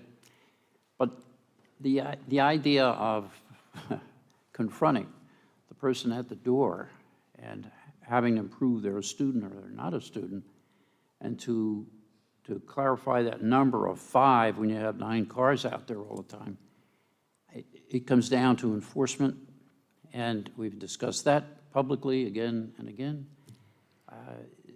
This is really difficult, this whole business. You can put the numbers there, but whether it's 3, 4, 5, whatever, it's 5 now. If it was 1 and the person goes online and puts the word out that there's a party, there's going to be a party. So the number doesn't necessarily control the problem. And as one wonderful citizen said to me going out of one of these meetings a year or 2 ago, I can name 9 homes that I know of. They never have less than 9 cars there, ever. So the problem is, it's nice to talk about this, it's nice to discuss what's ideal, perhaps, but enforcement is difficult. You might say, well, why don't the people around those houses that are on overload complain? They do. The difficulty is, though, as you probably all know, the police show up, the party's over, the noise quiets down, doesn't even have to be a party, right? the noise quiets down, the police leave, and the noise turns on again. And many of these people are afraid, at least I've been told that by people who live in these situations, because not all these students are nice people in these obviously overloaded locations. Most students are fine people. Most, as Mark Brady here said, most people in this business of rentals are nice people and they try, but we have a problem. There's no question about it. And putting a number up like that, and the other thing, I was with Vinny and Daly, or somebody said that, isn't this prejudicial? Why are we picking out students? How did this ever get this far? In any case, why? I'm rambling on. But 5 students is the law of the state, and that's the law. So. I didn't want to interrupt Dr. O'Neill. Point of information to the chair. My understanding from my conversation was that Narragansett, like any other community, has the right, based on the Supreme Court decision, to regulate the number of students within a scope, and it has to be defined, and it has to be defined based on what the judge says and supported. But because Narragansett presently does not have a definition in the statute or ordinance, that the state law would prevail until Narragansett took the steps to change it within the Enabling Act. Is that accurate? Accurate up to the point you stopped, and then it would be whether or not the factors or conditions or the lawyers call it the test of whether it's constitutional is met. Yeah, I'm Yes. sorry. I assumed that was obvious, but yeah, okay. Yep. So, all right. Sorry. My perspective on this is very much the same as the number of unrelated persons in a household. I think that the difference between 3 and 4, both students unrelated, really changes the economics and the financial incentives for converting single-family homes into rentals for seasonal and summer use. Put that aside, the definition in front of us, changing from 3 to 5, I think at a minimum, if we ended up with 5 college students per household to be similar, to be parallel with 5 unrelated, I think it should also include the one per legal bedroom definition. Tom?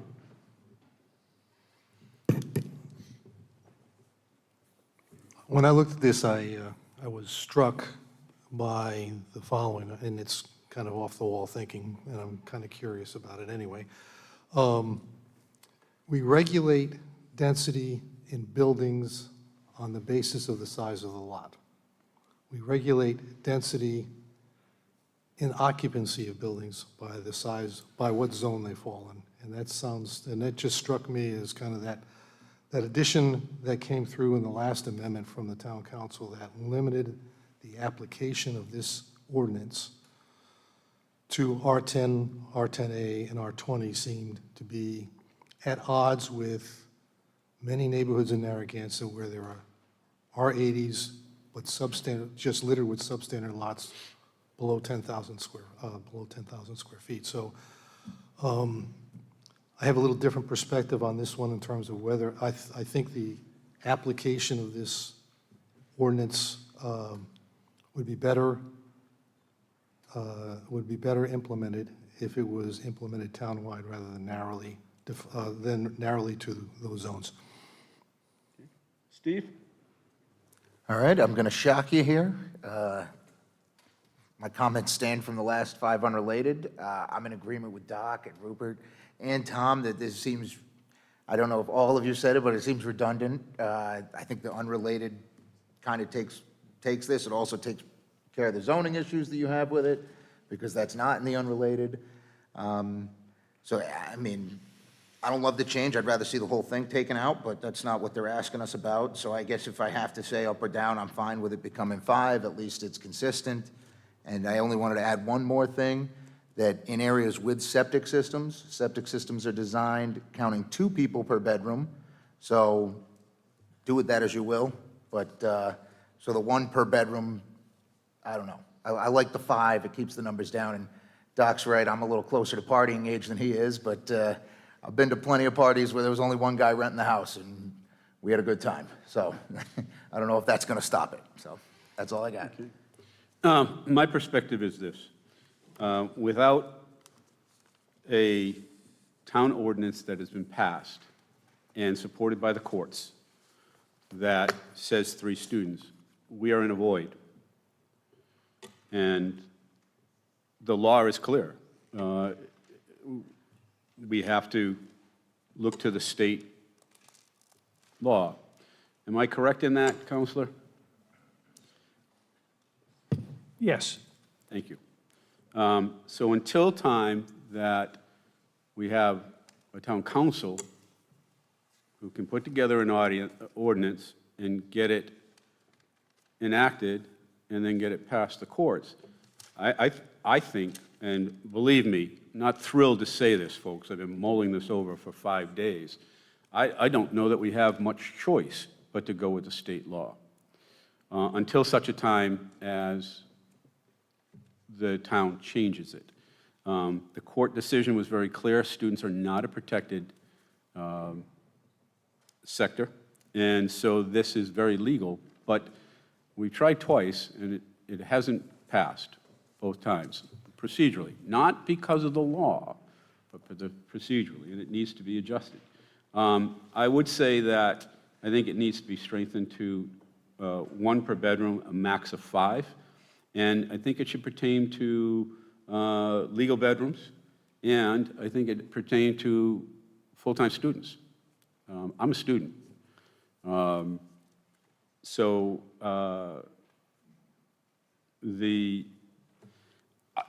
frustrated because I feel like I'm handcuffed here, so. Staff? So, Mr. Brady, the definition right now for student occupied, there's a definition for a college student, which says an individual enrolled in an undergraduate or graduate student at any university or college educational institution. And then for supplementary zoning regulations, it says student occupied dwellings. So there's text currently in our ordinance that specifically defines what a student occupied dwelling in an R10, R10A, and R20 zone is. That it shall not be occupied by more than, right now, 3 college students. And I just spoke to Mr. Craven, as far as we understand, that is not illegal? Is that correct, that they're not a protected class? I don't want to speak out of turn, you're the attorney here. Well, let's not get afoul of what we're doing here tonight. We're reacting to what the town council said. So we're debating a more global issue of whether 3 or 5 is a constitutional question. The council's asked you to consider what they put before you and either up or down or change it to make a recommendation. Hypotheticals make this dangerous. And one thing I would disagree with you, Mr. Chair, is that an ordinance isn't safe, and it's very difficult to actually get a court to give you an opinion of what an ordinance would be if it were to be adopted.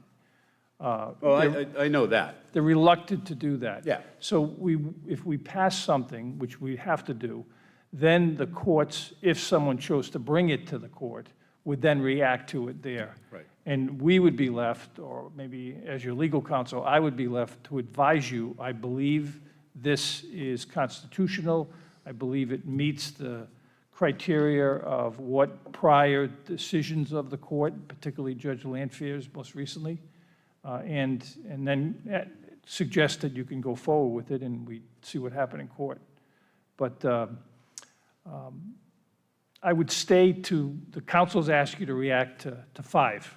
Right. And I would say up or down and then modify it by the criteria that is ambiguous. adopted child, or maybe, no, guardianship, or a foster child, or whatever, those fringe-type family relationships that arise in our cohabitants, you know. If two people are, and if two people choose to not take a gay marriage, but rather adopt what was previously the case, where they used to be able to, promise themselves to each other. And that's still a relationship under the law.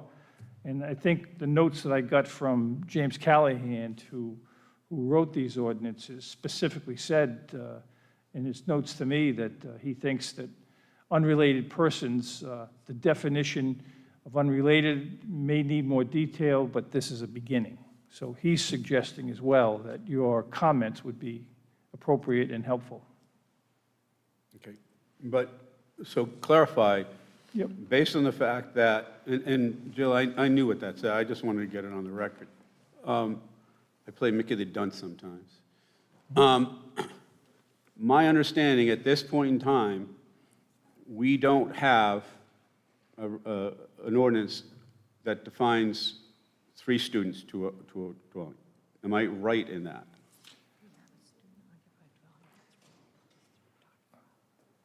We have a student-occupied dwelling definition that says that be no more than 3, that 3 to no more than 5.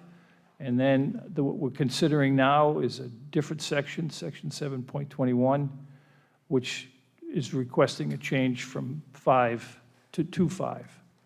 I think that's what I'm reading in looking on the lower part of my glasses and not really as capable as reading it, but I think that's what it says. So what I suggest you do, decide on whether you think it's appropriate for the definition set forth by the council as to what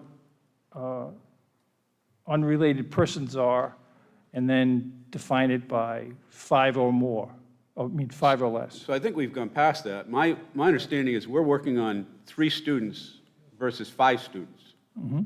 So are you saying that they are the same as unrelated?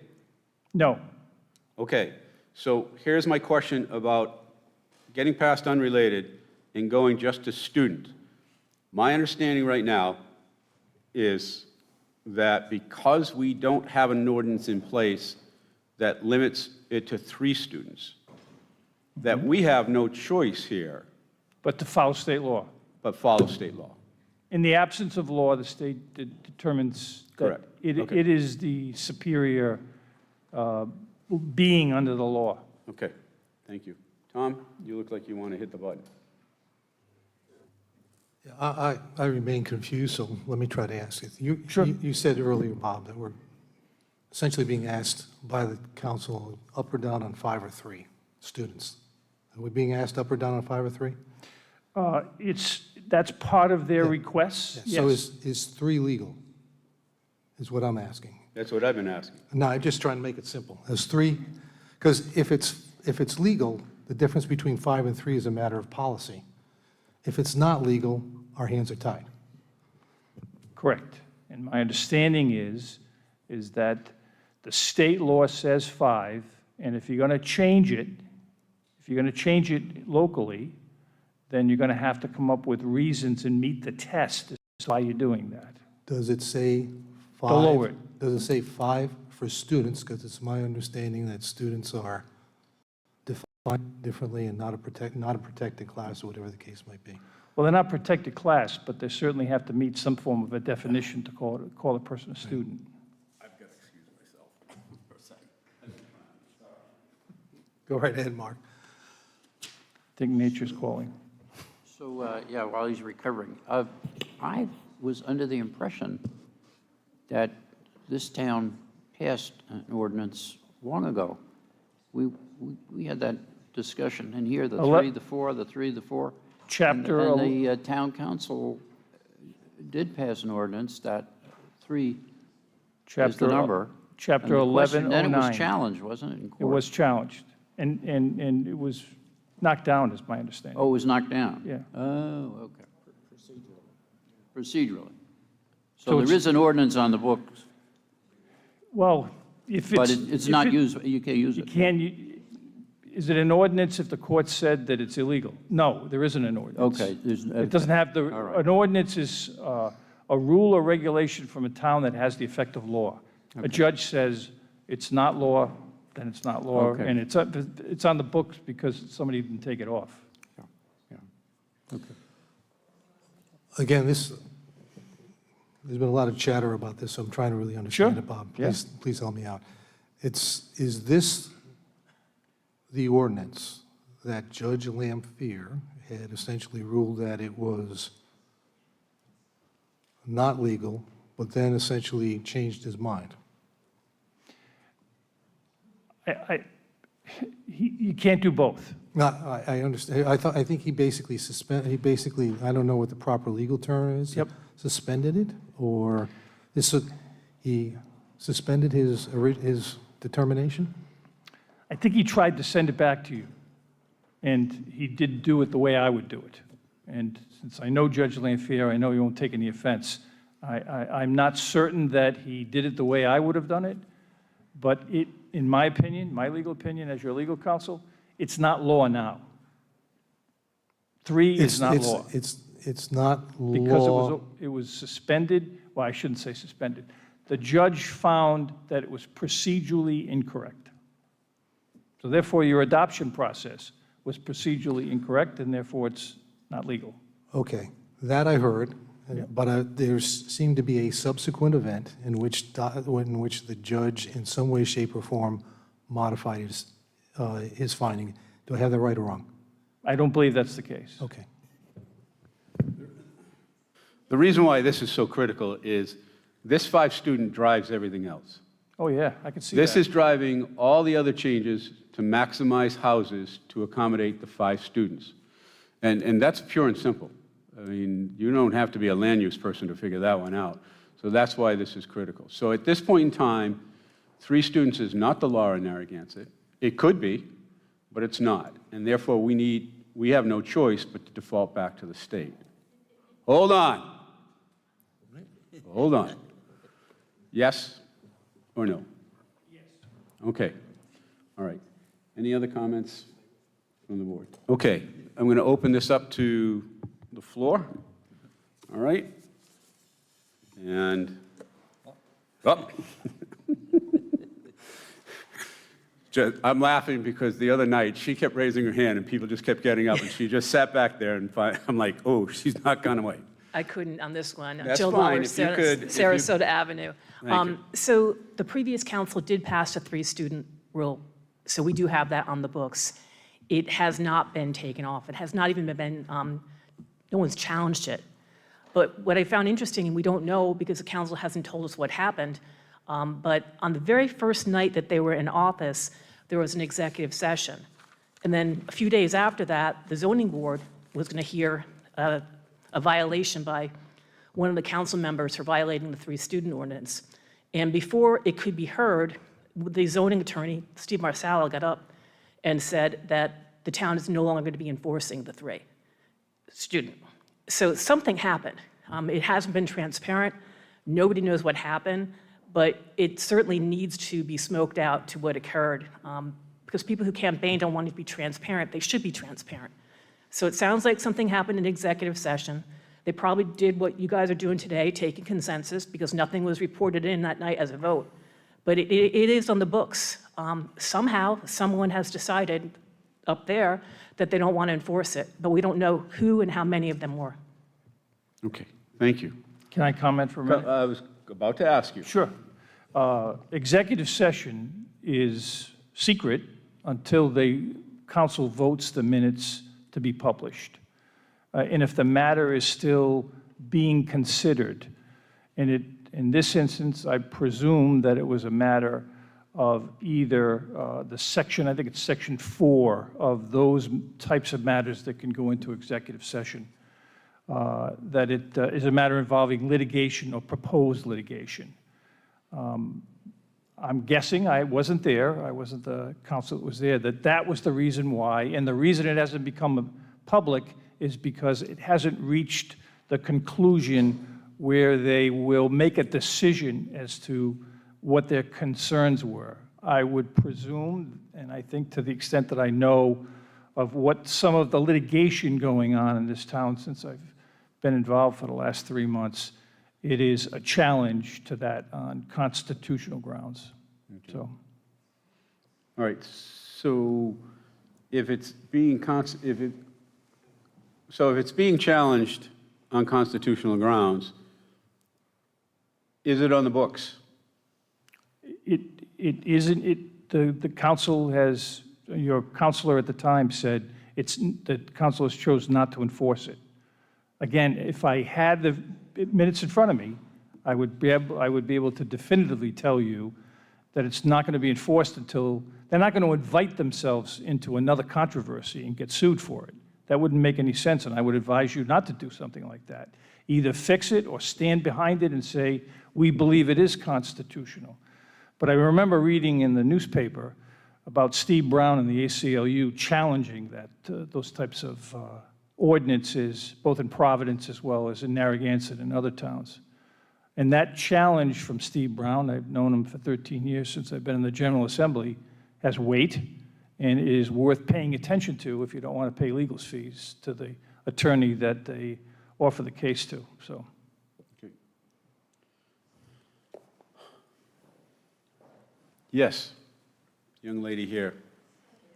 She got here real early. Thank you. Kelly Donovan, 116 Central Street, Narragansett. It feels a little as though you all are being asked to bell the cat on behalf of the town council. I would request that you recommend not passing the increase to 5 and advising the town council that you recommend that they deal with it as it's under their purview. It's not under your purview to pass a student ordinance. They're tossing it at you and saying, take it, because maybe we do or maybe we don't have an existing ordinance. I wouldn't take the bait, in all honesty. I would request that you turn it back to the town council and say, no, we don't agree with the 5. We ask that you pass an ordinance with the backup that your counselor has talked about that supports a number lower than that. Because it's also my experience that once a higher number of anything is on the books, it's much harder to drop it later on. So next year, to get that down from 5 to 3, good luck. It's sort of like a tax cut or something else. Once it's there, it's very hard to get rid of. So for that reason also, I wouldn't request that you not contribute to the 5 being enshrined. And if it's not consistent with the other parts, that's, again, I don't think that's your problem. You didn't create it. You wouldn't have created it that way. Thank you. Thank you very much. Ladies before gentlemen. If not, my Italian mother will come out of the grave. Young lady? Gail Scowcroft, 19 Prospect Ave. First of all, I want to say we have an ordinance on the books for 3 students. There's no judge that has said that that is illegal. So we have a legal ordinance on the books. I don't know why, if the town council in executive session decided not to enforce it, that to me is very puzzling, because we have a legal ordinance that our governmental body is choosing not to enforce. But I'd like to share just some facts that we should be keeping in mind. In 2023, one of the groups that I'm involved in did an analysis of the rentals in town. Over 75% of these rentals are owned by non-Narragansett residents. So when we say the landlords are all nice and they're all good people, that may be, but this is a business that these folks have. And they would like to be able to increase the number of students from 3 to 5, because obviously they'll make more money. Another point key point that I'd like to make is, having done an analysis of the 2024 college-age voters in our town, there are were over 500 rentals, and of those 500, 130 are not registered in the town rental registration database, which means over 20% of those rentals were not registered. So we really don't know how many rentals we really have. So for you to be quoting those statistics is honestly pretty meaningless. And I say that respectfully. Another thing key point I want to add is that we don't know how many college students we have in our town. I've seen estimates of 6,000, I've seen estimates of 8,000. The university would take the middle road and say they have about 6,800 students in our town. If we are to increase this number from 3 to 5, that is a substantial amount of students that we add to our academic year residency. Now I would like, if you'll indulge me, to share a personal story.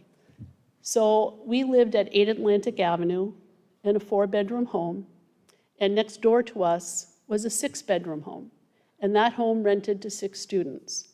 And I cannot tell you the horror that we experienced living next to that house. We were raising our 4 kids. At the time, they were between the ages of 10 and 14, and we had routine issues with that house, parties till 2 o'clock in the morning. Our neighbor across the street was dying of cancer, and the kids would harass them. Obviously, not all kids are like this, but we had a real experience living in this situation. I don't know how many of you have ever lived next to a house like this, but it was pretty sad. And on a Sunday afternoon at 2 o'clock in the afternoon, there were 2 of the gentlemen peeing into our yard as my 2 teenage daughters were doing Sunday dinner dishes. And that was the day my husband and I said, okay, we're out of here. And this is what our residents are experiencing, whether it's in the pier like we were, whether it's in Eastward Look, whether it's up in Pettaquamscut or Mettatuxet. This is why we have a 3-student ordinance on the books. And the residents have fought for it for years. It took several councils to get it through. So I implore you, this is a big issue in our town. We have too many rentals as it is. We can't bring families in because of all the economics that you're well aware of, probably more so than I am. That's my plea. Thank you. Someone else? Mr. Ferrandi.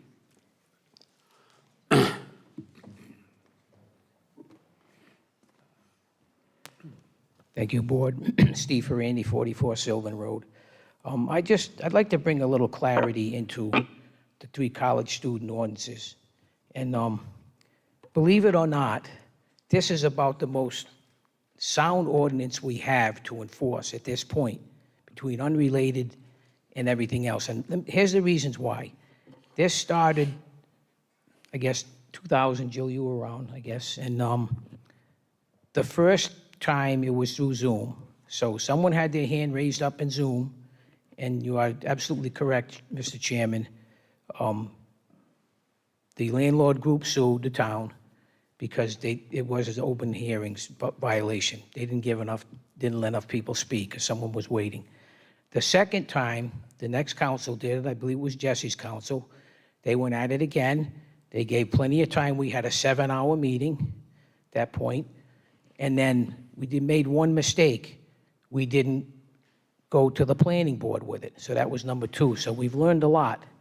And it was town-wide at that point. The third time, which was a council that myself and Jill Lawler were on, we went at it again. And from our advice from the solicitors, they said, you should craft this as closely as Providence as you can because it was constitutionally vetted ordinance passed by Providence. Supreme Court state.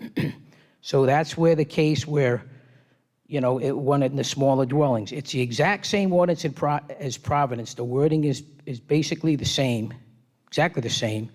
And in Providence, it was in 3 of their smaller zones, family zones, and that's where they geared it toward initially. And you're right, Mr. Callahan, you know, a lot of people were upset because it wasn't a town-wide ordinance. They felt like they didn't have protection, and he has a valid point with this. We tried to stick as close as we could to a constitutionally vetted ordinance state as we could, and we did. We did everything right. It passed as 3 college students, constitutionally vetted by the state Supreme Court,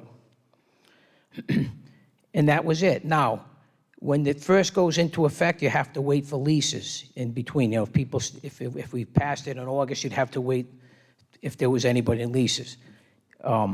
So we were starting to enforce this ordinance. And I don't know where this combination between Lampfair's decision about how it's clouding this unrelated. Lampfair never stated in his lawsuit that that the 3 college student is bad. It was never stated in his ordinance. Please read his statement. So I don't know what all this story is about this ordinance being bad. It's clouded now because, and we did get an opinion at the last council where they said there are 2 distinct ordinances. Taft-Carter said they were 2 distinct ordinances. They were 2 distinct ordinances, and the recommendation was because the cloud on the unrelated, which is still clouded there, my fact, that go with your 3 college student ordinance and defend it if there's an issue with it, just like any other ordinance. So I'm just trying to clear it up. The 3 college student ordinance is not bad. It's not unconstitutional, nothing like that. You know, there's inferences made that it's because this unrelated thing, it's close to it.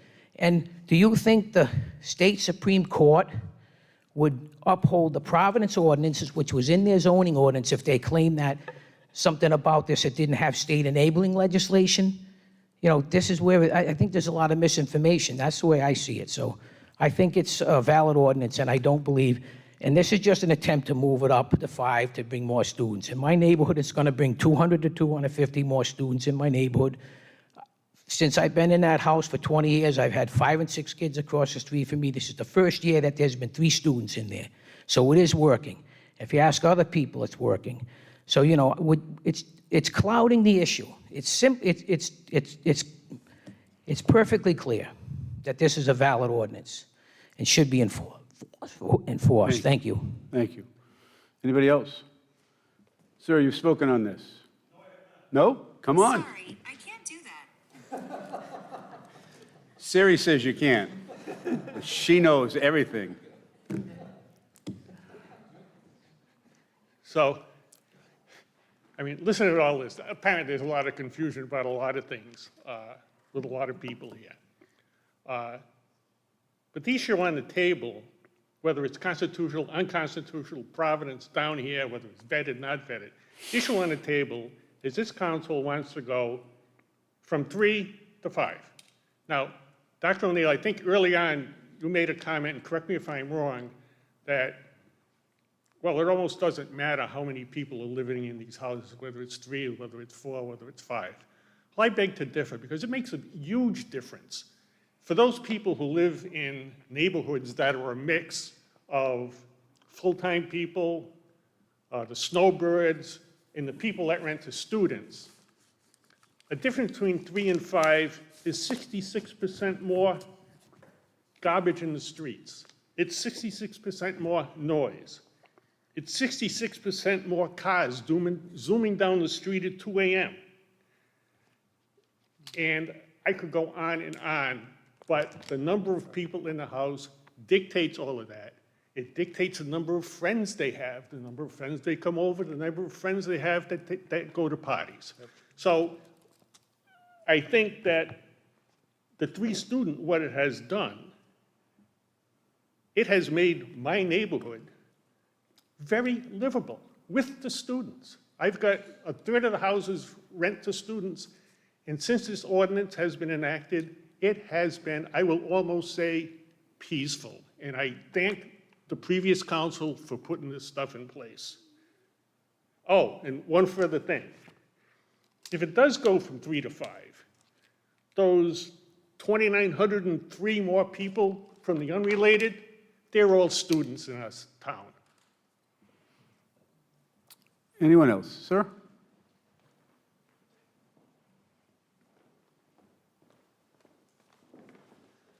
Ron Catanzaro, 17 Atlantic. I live actually across the street from her old house, and luckily, the family that has that big house now is just a summer rental. So, and they, for family use. A couple of things for me is the 3-student is working.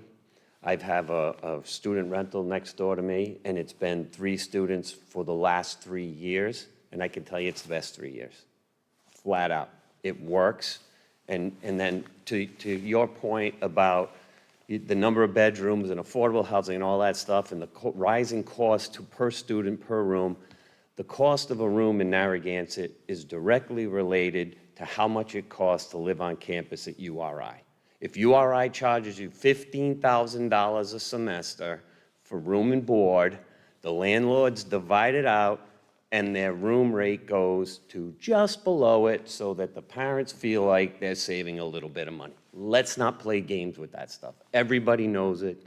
That's what it is. So the 3-student is the only thing that keeps a 4-bedroom house next to me with three students in it, still manages to get 4, 5 cars at times, but in general, for the most part, it's 3 students in there, and it has made a big, big difference in the neighborhood. Thank you. Thank you. Anyone else? Sir, in the way back, and then Jess, I'll get you, okay? He's got a longer way to walk. Oh, you got notes this time.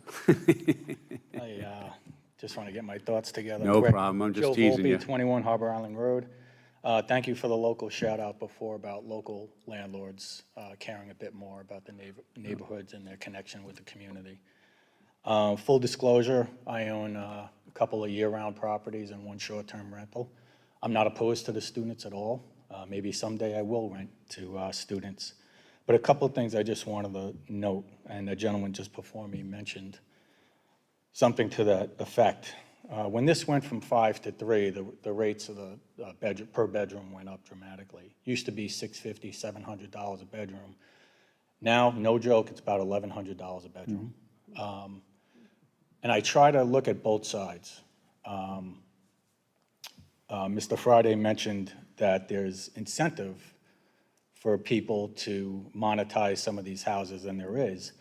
But I just want to be clear that people that typically weren't going to rent their 3-bedroom house out, for an example, now all of a sudden are saying, wait, I can get $3,300, in the off-season for that house. So I think we need to be cognizant that the incentives is there still.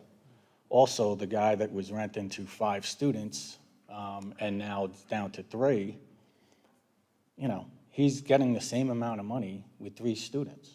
So a lot of these out-of-town investors are like, sign me up, right? The 3-bedroom house has become, which we have the most of, has become very, very valuable in Narragansett. So I just wanted to point that out.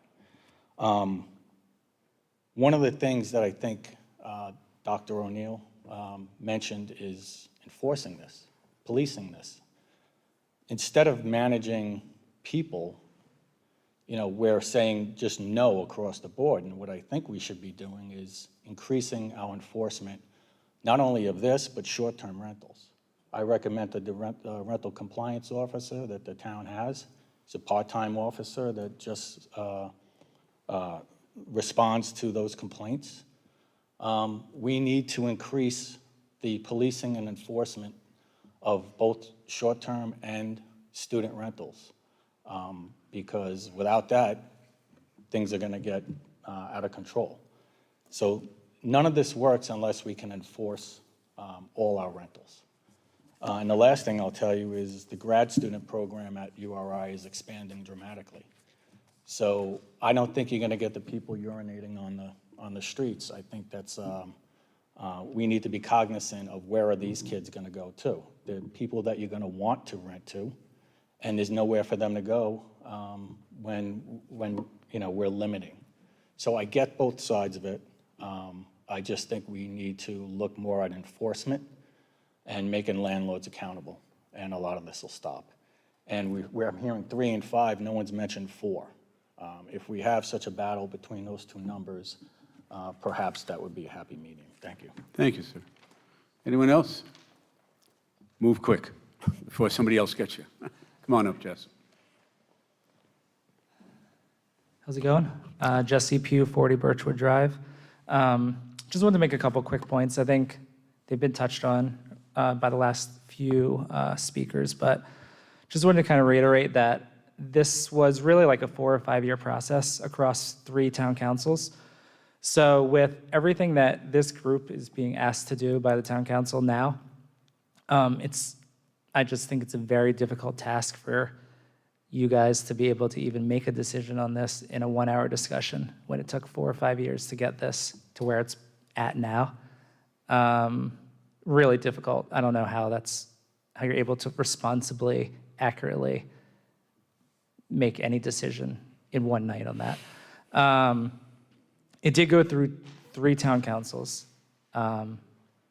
Constitutionality was never a question during that process. It was always, the reasons why it had to go through the councils multiple times was always process. It was always process issues. Like Steve said, the first one was about open discussion. Second one was about going back to planning, which we didn't think we had to do because it was the same planning board and the same ordinance. That was a miscue there. And then the last time it was done, what seems like correctly, and was enacted and it was being enforced. So I know there was a little bit of confusion over like if this was on the books. It was definitely 100% on the books and being enforced in town. And then I did want to echo what the last speaker just said about that in-between number. I guess the council, I'll guess and say that they are asking it to go up to 5 to match the unrelated. But I do think if you're going to make any change, 3 or 4 should definitely be a consideration if you were going to make that change. Because if you think back to when this went through planning originally, that discussion was always between the numbers 3 and 4. 5 wasn't even on the table. And I know that at least one of the planning board members said publicly that he would have supported 4. He didn't agree with 3. So when that 2-2 vote came out, and I think before that there was a 3-2 vote, had to go through planning a couple times, there was a disagreement between 3 and 4. So now we're seeing 5. So it's kind of a big jump to go from 3 right to 5. So I did want to just repeat what the last speaker said about that. If you guys were going to make a decision, I really think 3 to 5 is a big jump, and maybe 4 warrants longer discussion. So thank you. Thank you. Anyone else? Yeah? Come up here, please. And take your mask off. Thank you very much. Thank you. Kelly Donovan, 116 Central. Would it be your opinion, council, that outside of the 3 zones mentioned, R10, R10A, or R20 zone, then there are no restrictions on the number of college students? This says located in these 3 zones and specifies them, so outside those zones, it's free for all, in other words.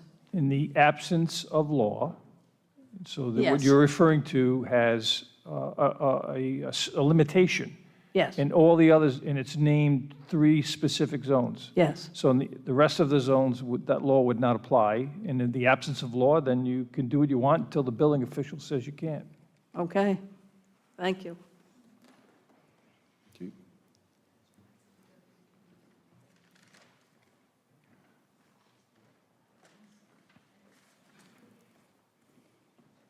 Hello again, Michael DeLuca, 21 Middlebridge Road.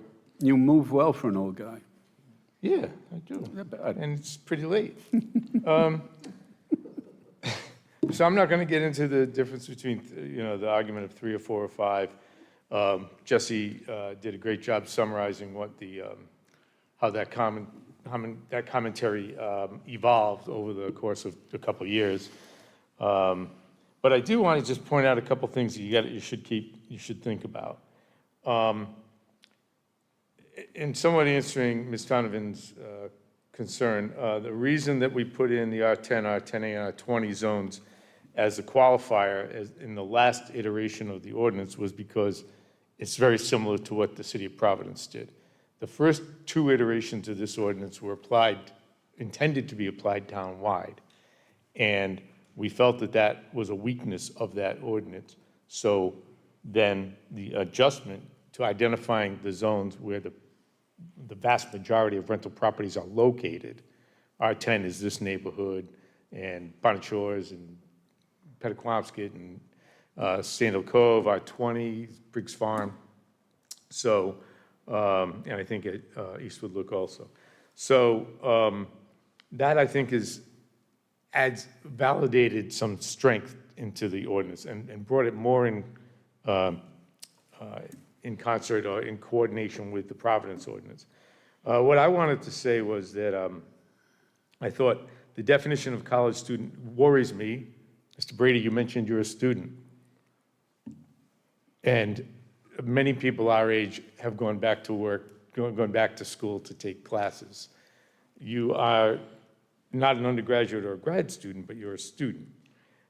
Maybe that college student definition should be fine-tuned to speak to matriculated students. But the other point that I would want to make is, two more points. One is that I believe the only way to go about this is to ask the solicitor, trying to keep Mr. Craven busy, ask the solicitor to review the draft ordinance as it has been proposed in comparison with the Providence court case outcome, determine whether or not 5 is essential, or 4 or 3 would be equally defendable. And then also, one last thing to do, and make an opinion for the town council to review. The last thing I would say is that the effective date of the ordinance should be pushed off into the future to give landlords sufficient time to adjust their lease contracts so that they don't have to go back to people already under contract for the coming year to reduce the number of people that can be there. So those are my comments. Thank you. Sir? Did I shock you by calling you sir? You hesitated there for a second. Hi, my name's Kevin McKenna. I live at 31 Pleasant Avenue, Narragansett. I've been a full-time resident of Narragansett, both myself and my wife, for 46 years. I disagree with this proposed change from 3 to 5 college students. Needless to say, it's going to dramatically increase the number of rentals in town. But then secondly, it's so open-ended the way that it's stated right now. It's open-ended in the sense that conceivably it could be interpreted to allow 5 students to live in a 2-bedroom house, or a 3-bedroom house, or a 4-bedroom house, which to me is dramatic overcrowding. Then lastly, as a 30-year former resident of Eastwood Look, I know that vague ordinances are unenforceable ordinances. An unenforceable ordinances only diminish the quality of life in our town. We need to get it right. And I mean, right tonight, I believe it's unfair to you people to be trying to make decisions on this. There's so many more things that are involved. But thank you very much for your time. Thank you, sir. Have a great night. Thank you. Anyone else? No? Okay, I'm going to go back to the board. Doc? Yeah. Thank you to that person who pointed out that numbers do make a difference. But as I said, with the access to the internet, you can manufacture a party. In any case, but numbers do make a difference. And historically, Mike DeLuca didn't spend a lot of time on it, but I don't know how many hours and hours this committee has spent on a 3 or a 4 number. I mean a lot. Never 5 came up, ever. I don't remember once in all those hours that ever came up. 3, 4, 3, 4. Then we had meetings with various groups in town, and because there were so many 4-bedroom structures already in place, I think it was a 3-to-2 vote or close, it was a close vote, but it was like, okay, then let's go with 4, but make it enforceable. And that was always brought up. The fact, one of the speakers earlier pointed that out. You have to have enforcement. Again, if you're fortunate enough to have a place next door that functions and the landlord is either present or oversees it, that's nice. But we hear again and over again that that's not the case across the board. And you know, back to this number business, it isn't. It's enforcement that's the issue. It can be corrected. This whole problem can be corrected, but you know, but whether it's 3 or 4, from my standpoint, doesn't make any difference. If council said it has to be 5, well, I might go along with it, but I don't like the number. It's a big number, and but enforcement is the issue. Rupert? Picking up on a couple of things that were mentioned by the folks speaking. Joe mentioned about the increasing in grad students. Grad students need year-round housing, so I think that's an important issue too. The experience of folks with a decrease in the number of students in the rentals, I've experienced that in my neighborhood when there's fewer students in the houses around me. It really, they blend into the neighborhood more seamlessly. They have less of an impact on the quality of life, and there's more neighborhood cohesion.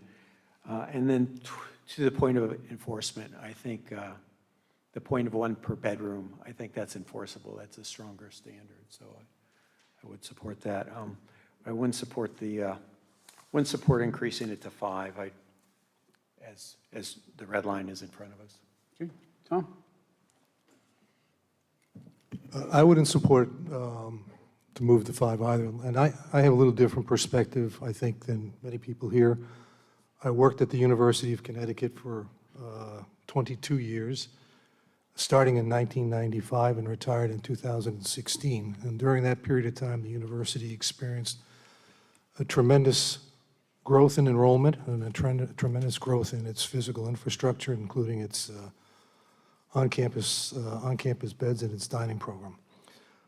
We had several neighborhoods where for years they had been occupied by long-term residents who had often been faculty and staff at the university. They reached a certain point in time in their life when they're looking either to downsize and leave. Their houses went for sale. They got snapped up by investor landlords, and the neighborhoods over about a 10-year period of time were destabilized. They became heavily student-oriented. There was the assignment that I had at the University of Connecticut, or one of the assignments that I had at the University of Connecticut, was to manage the university's town-gown relationships and the conflict between student and permanent resident lifestyles. And the outcome of that was basically a fair amount of the work that I did on a regular basis. I've seen this happen in a couple of locations. And I think, Doc has a view in terms of where to put the kind of focus right now on enforcement. And I think that's at the micro level. I think at the macro level, the town needs to do a much better job of working with the University of Connecticut and the state of Rhode Island to persuade the state to build about 2,500 to 3,000 beds on campus and relieve the pressure in places like Narragansett and South Kingston.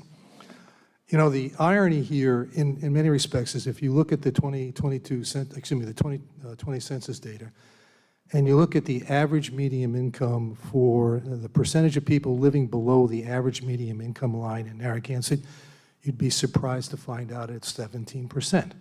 Most of us looking around would say, well, how could that possibly be? Well, they take the census on the first Tuesday or the first Monday on April 1st, and the town basically has a high population of kids at that point in time. We have more people living below the median income line in Narragansett than we have in Warwick, and you'd kind of take a number of towns and go that way. So the question in my mind is, one question in my mind as I wrestle with, as I come to the board here, is it our job, is our assignment to provide affordable housing for students at the University of Rhode Island, or is it our assignment to find affordable housing for people who want to live in Narragansett full-time, and full-time families? I have a point of view on that in terms of where it comes down. On the URI piece, I know they've got plans right now to build 1,000 beds of graduate student housing. They're trying to do it as a public-private partnership. They still haven't got to the end to figure out whether they're going to be able to do it. Rupert's absolutely right. That is a 12-month permanent residence piece. They're not sure how to get the other 1,000, but if you look at their plan, in order to get to a net 2,000 or 2,500 or 3,000 beds, they've also got to take a bunch of dorms offline and modernize those dorms. And so when you look at net over the course of a 10-year period of time, you're just not going to get there from here. So I remain concerned that until we get some, there's a difference between a law not being on a book and books and the law not being enforced. And until the council, my advice to the council would be to leave it at 3 and enforce it. Steve, the floor is yours. All right, I've got a couple here. So I also would like to encourage families to come to town.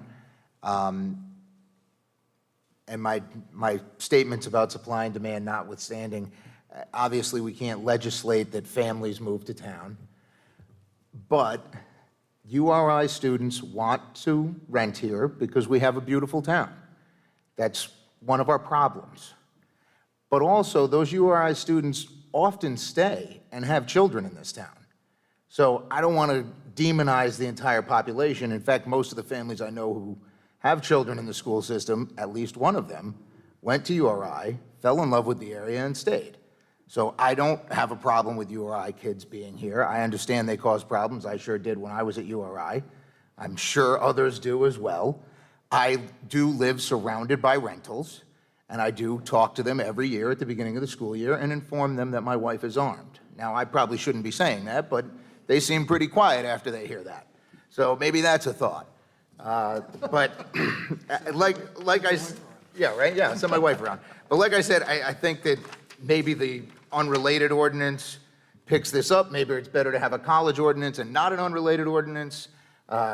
Certainly we can discuss that, but I don't have a problem with 5, and I would like to, I think 2 per bedroom would be a good addition anyway, as that is what DEM looks at per bedroom. I don't think we could limit it to less than the septics are approved for, but it would certainly prevent a 4-bedroom or a 1-bedroom house from having 5 students in it. So I don't think that's a big problem either. We could add that for sure. That's all I got. Thank you. Tom? I just wanted to add one more thing, if I can remember what I was going to say. So maybe if you had something you wanted to say, I could come back to it. I could do that. Excuse me. All right. Yeah, a number of things. One, you see the difficulty of trying to lump 40-plus years of ordinances in one package and giving people 17 days to get it done.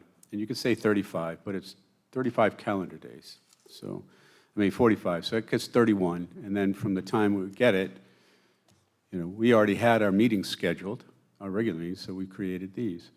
I think it was a brilliant strategy, by the way, and I tip my hat. I tried to look at things on 2 levels. One is strategic and one is tactical. When you look at all of these together, and we can address these things tactically, one at a time, and they almost seem incongruent to each other. But when you look at them as a whole, and they were bundled as a whole, not by mistake, the 5 question is everything. It's the domino that tips and drops everything else. I told you before that I've been contacted by 2 former clients who are watching this situation. This is not a typical supply and demand. I have a degree in econometrics, that's modeling economies, so I understand supply and demand. This is not a widget. And again, the market here is different than real estate market virtually anywhere else, including Newport, which is a college town and a resort town. Highest and best use, again, is as a rental. And I applaud you for your year-round rental because that is affordable housing. He will tell you he's taking a hit on what he could be getting if he did seasonal. So it is affordable with a small letter. It is a different rental structure. But here's the thing that I look at, and I have to look at, because it's the responsible thing to do. If we go to 5, okay, now the push in the marketplace is going to be 5 bedrooms. That's what's going to happen. So both clients don't know each other, don't know that I work for each other, or did, because it was at separate times, so there was no conflict of interest. Both said the same thing. What we're looking at is the duplex. Once you put that back into R10, R20, where we have septic, they said, and they've done the economics, they said $1 million to buy a 3-bedroom ranch, $2 million to build a duplex, 4 to 5 bedrooms each, at $1,000 a month. Do the math. In real estate, if you can get a return on investment within 5 years, it is a no-brainer. So you go from 3 bedrooms on a 10,000, 20,000 square foot lot, to anywhere between, even if you did 2 3-bedroom duplexes, that's 6 bedrooms. 4 is 8, 5 is 10, okay? Now, that's $1,000 a room times 5 per month times 2. And then you're going to get at least that in the summer, okay? And that's the market, and I don't begrudge the market. I'm a capitalist through and through, but here's the problems for us. Our infrastructure was predicated on our zoning. I urge all of you to Google a 40-year-old sewer pipe and see what it looks like. I have a PhD in engineering.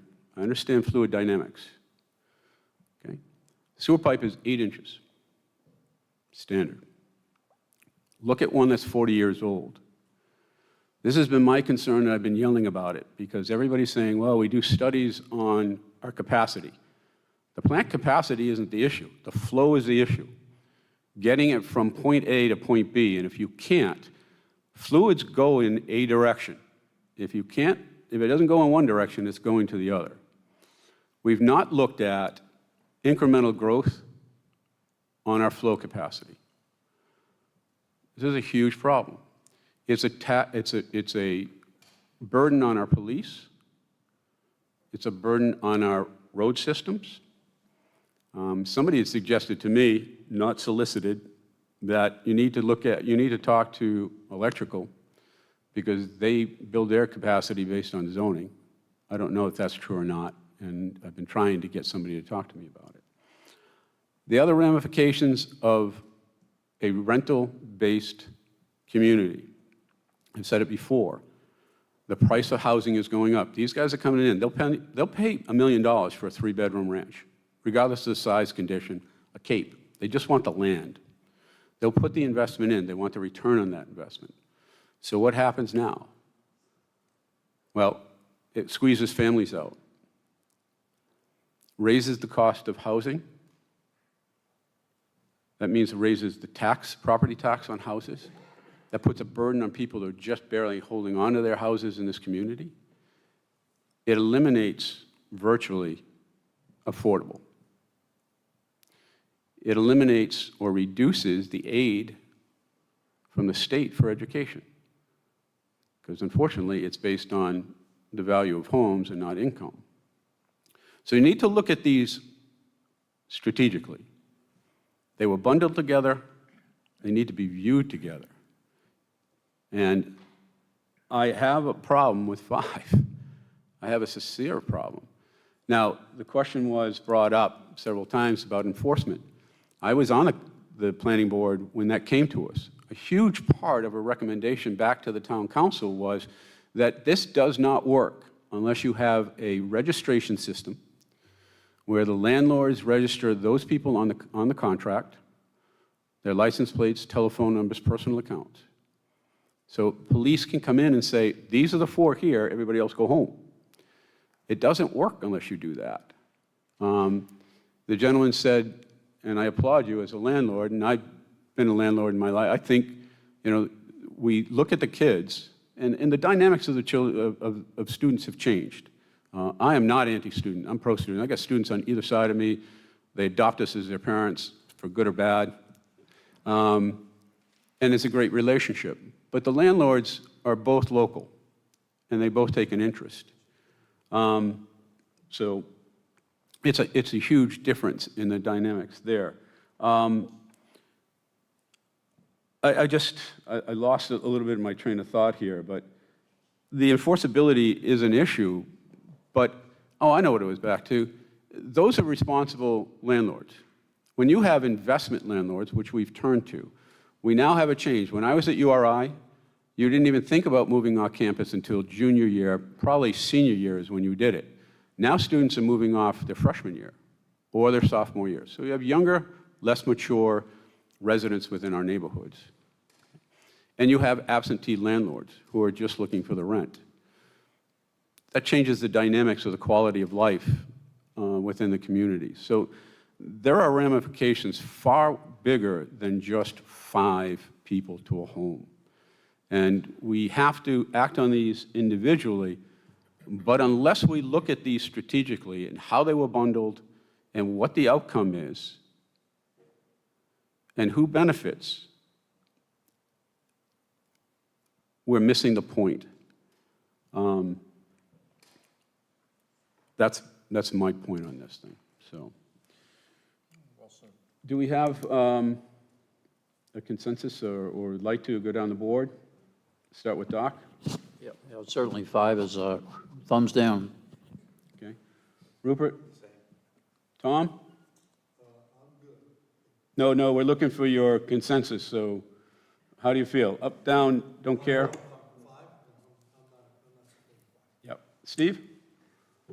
I'll support the 5. Okay. I don't support the 5 for the reasons I gave, so. All right? Before we move on, can we go, Pete? Well, I think is that the end of our agenda for this evening? No? All right, and we're going to take a little Mother Nature break, and we'll come back in 5 minutes.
All right.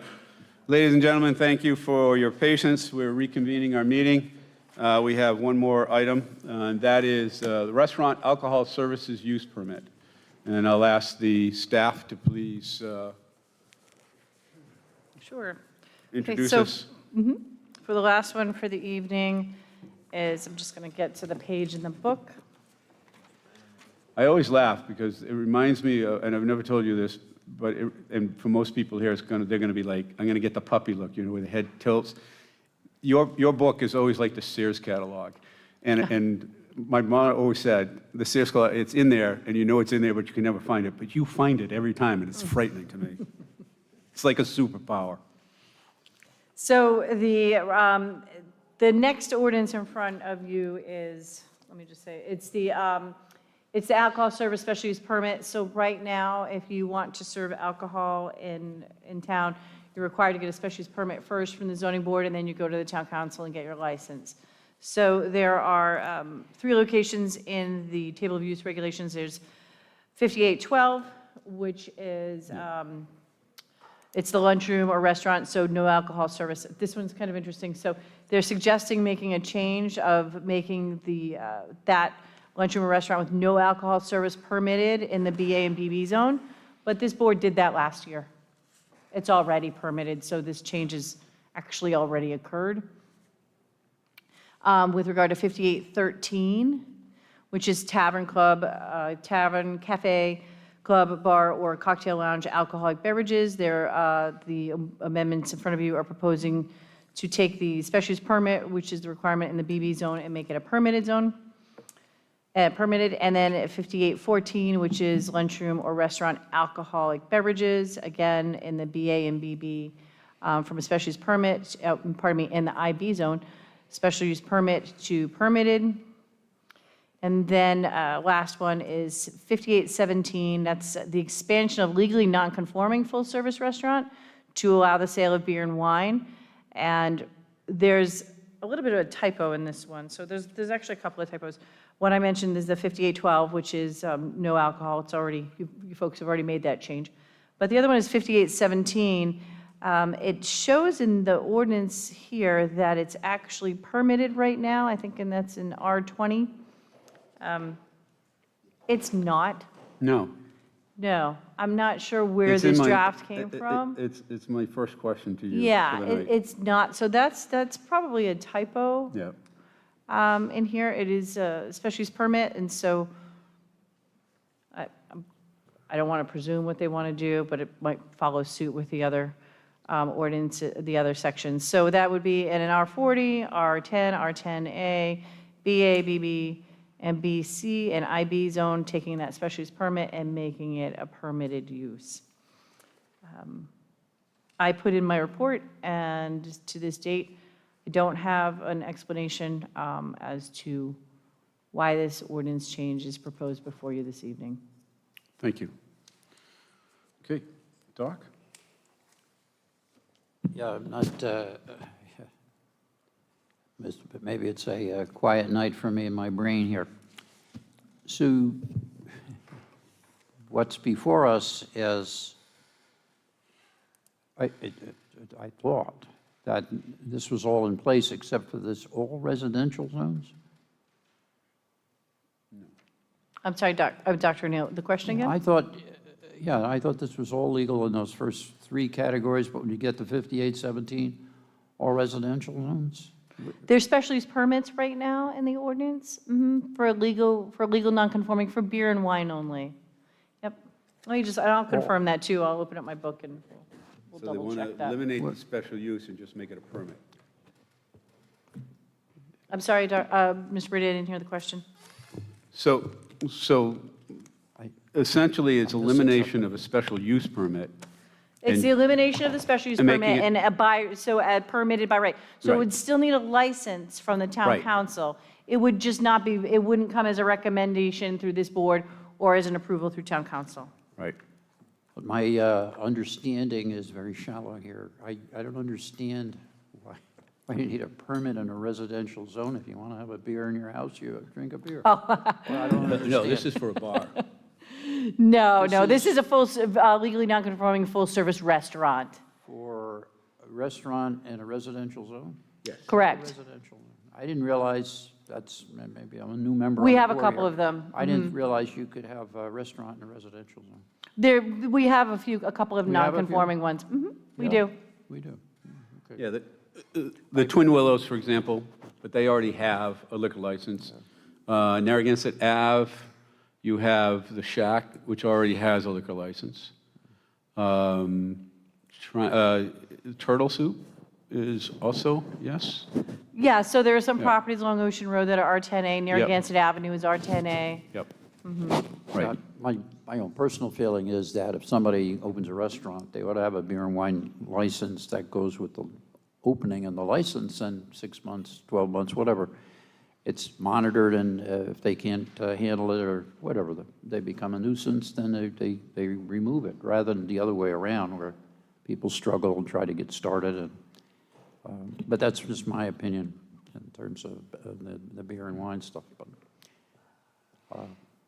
But they want to have a direct appeal without, why is the town council sending this to us? Are you asking me why it's before you? Dr. O'Neill? Yeah. Yes, I have We no don't know. feedback on that. Ah, there we go, okay. No, I thought maybe I was the only one. Nope. My colleagues are old. Okay, gotcha. You got the point. I got the point. Rupert?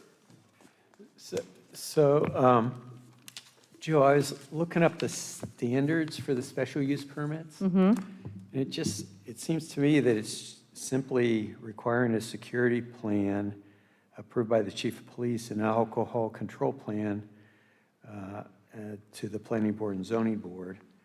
And it just seems like, that seems like good process before, I would think the town council, when they're issuing a liquor license, would want that process to happen, that information to be there.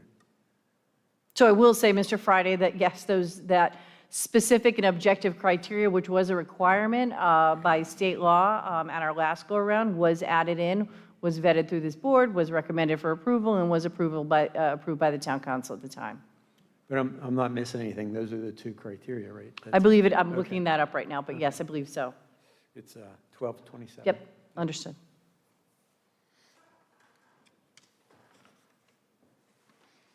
Tom? Jill, excuse me, Ms. Zabo, can you tell me, do you know how many existing operations this would affect? I can't tell you that, Mr. Callahan, but I can't think of one.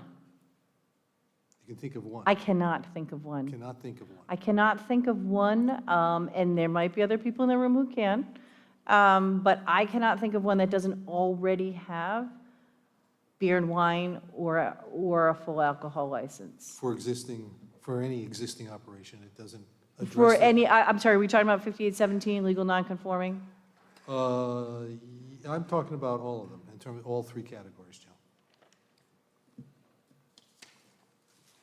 And the question is, again, can I think of How many, how many liquor licenses are there total? I guess what I'm asking is, if we make this change, if this change was made, how many establishments would it affect, do you know? I do not have that answer. Okay, thank you. Can I follow up? So really, on the BB zone, it would affect properties that aren't currently serving alcohol now, right? It would affect BB property, restaurants that are not currently serving alcohol, correct? Or a property that's not a restaurant, just vacant business? Yes, so if it's permitted, yes, so 5817 aside, which is the expansion of a non-conforming. The other three,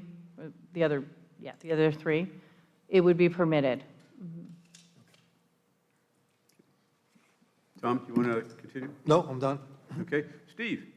All right, thank you.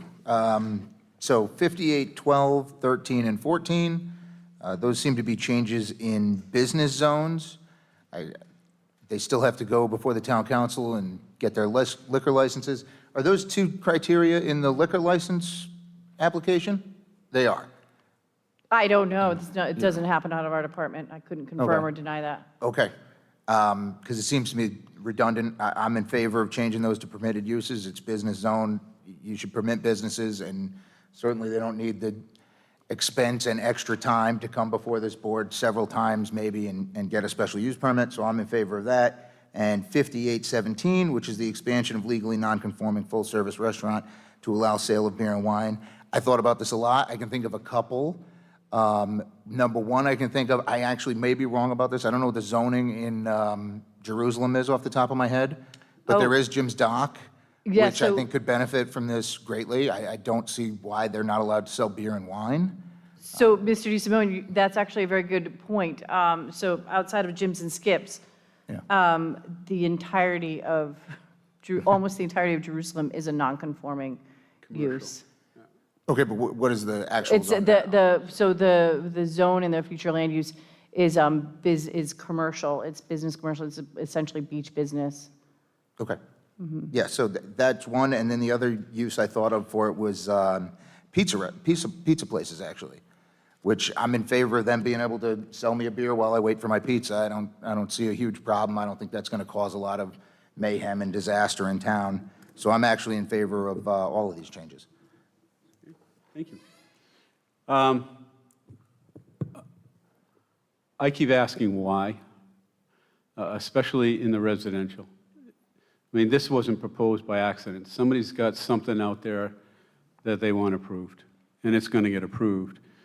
The issue I have is not with liquor licenses in commercial zones or business zones, or even in residential zones that are essentially business, Narragansett Avenue, et cetera.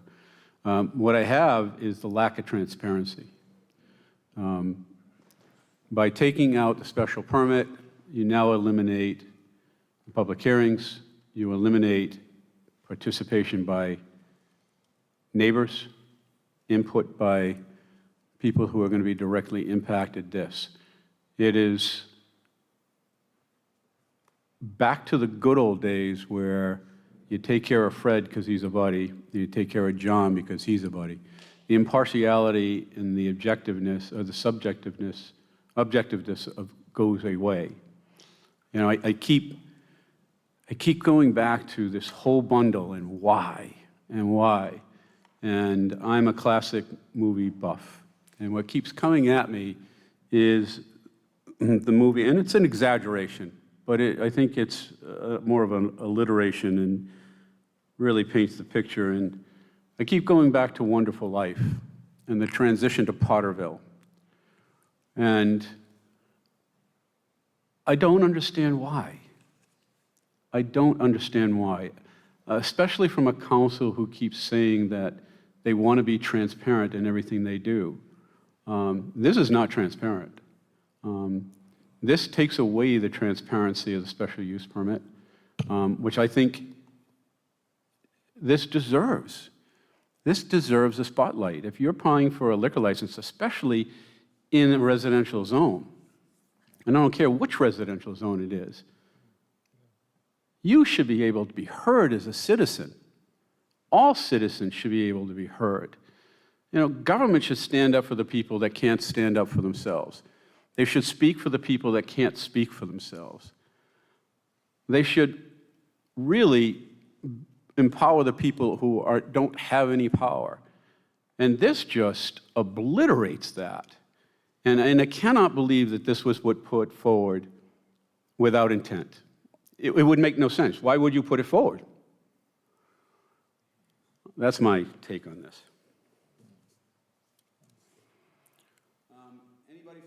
Anybody from the audience like to speak? Mr. Franny?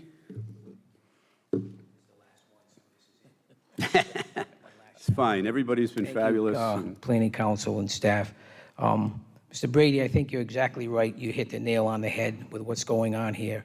So in the effort of transparency, like you said, the council asked the solicitors to look at the zoning, certain areas. I didn't see anything on the agenda about any liquor licenses being used.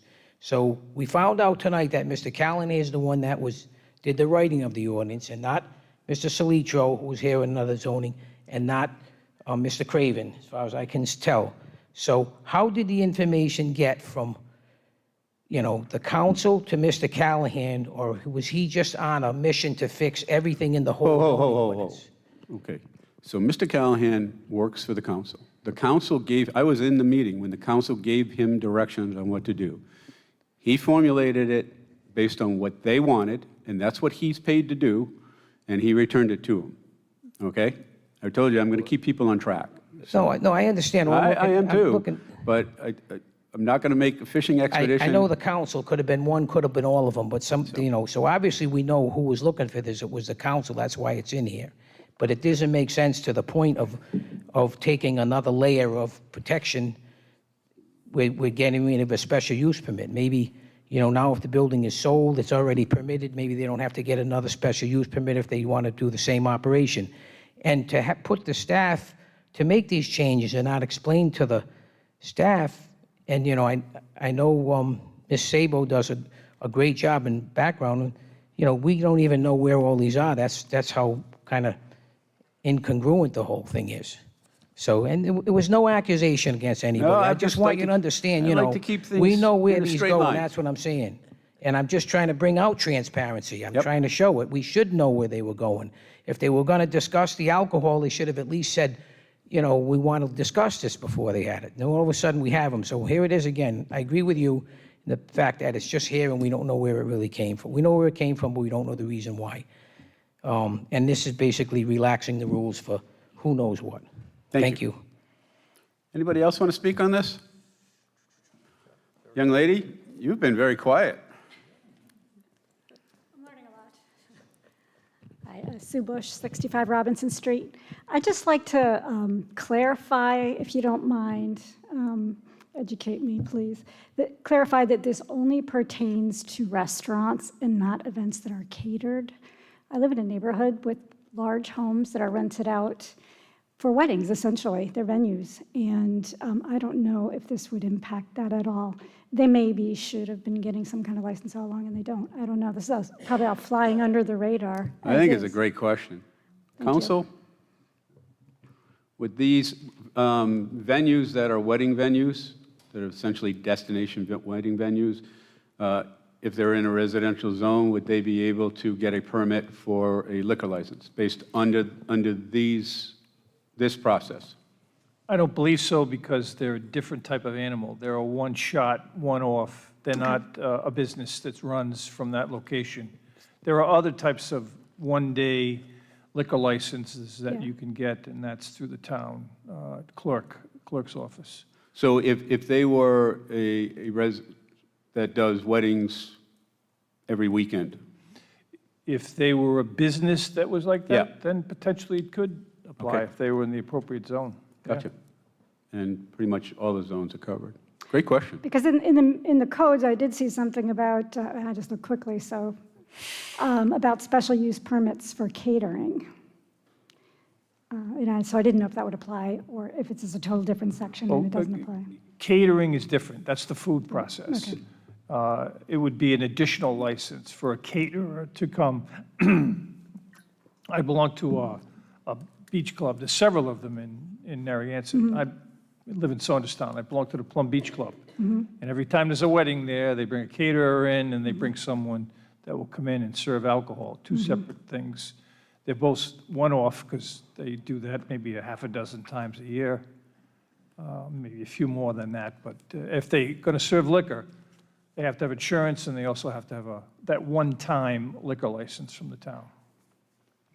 And that would apply to VRBO doing that Yeah, too? but I think what Mark's talking about here is someone it's going to happen at the same place every time, and that place is the business. Doesn't sound like in your neighborhood. To me, it's a gray area. It's a business. Oh, it is a gray area. To me, it's a business. I see the cars. I can get you a little it's bit more business. information because there was a very well publicized case in Exeter involving a guy named Jerry Zarella, who was trying to do a wedding venue there. Yep. And a lot of law in those cases. I'll take a look at it and maybe I can answer your questions. Thank you. Thank you so much. Thank you. Great question. You guys decide. Rock, paper, scissors? Hi, Jesse Pugh, 40 Birchwood Drive. I just have a question. I know it's not a back and forth, but I think it would be It is. useful. It can be a back and forth. extent. That's good. Yeah. I think it'd be useful just generally for the public to be aware or maybe know this, because I don't even remember this process that well from when I was on the council. It's been a few years.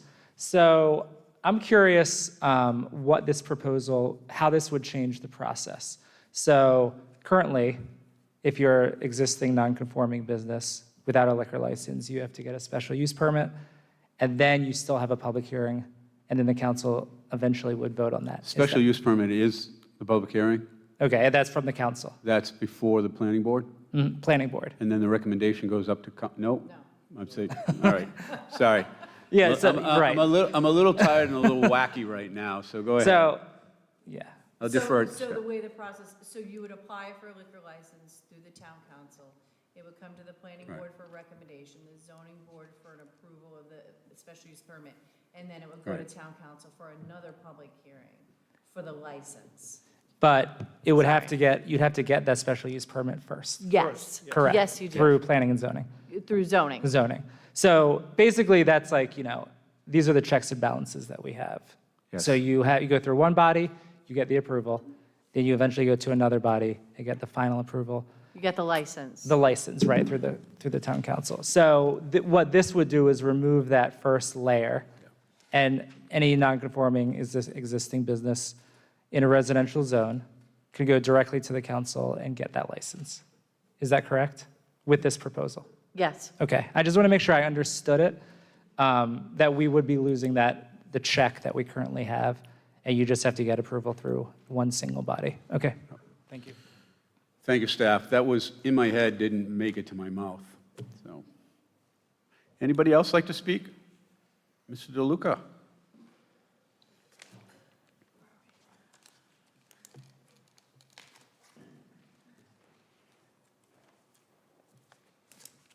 You're going to get tired of seeing my face. Not. I enjoy people. No, I'm reading all of these, and I will attend the future meetings. In regard to this amendment to Chapter 1117, I made particular note. First of all, I'd say if the town council wants to take away the special use permit requirement for restaurants serving alcoholic beverages in the business zones, BA, BB, BC, I see no issue with that. I think it's their prerogative. The town, we know that they still have to go to the town council for the license itself.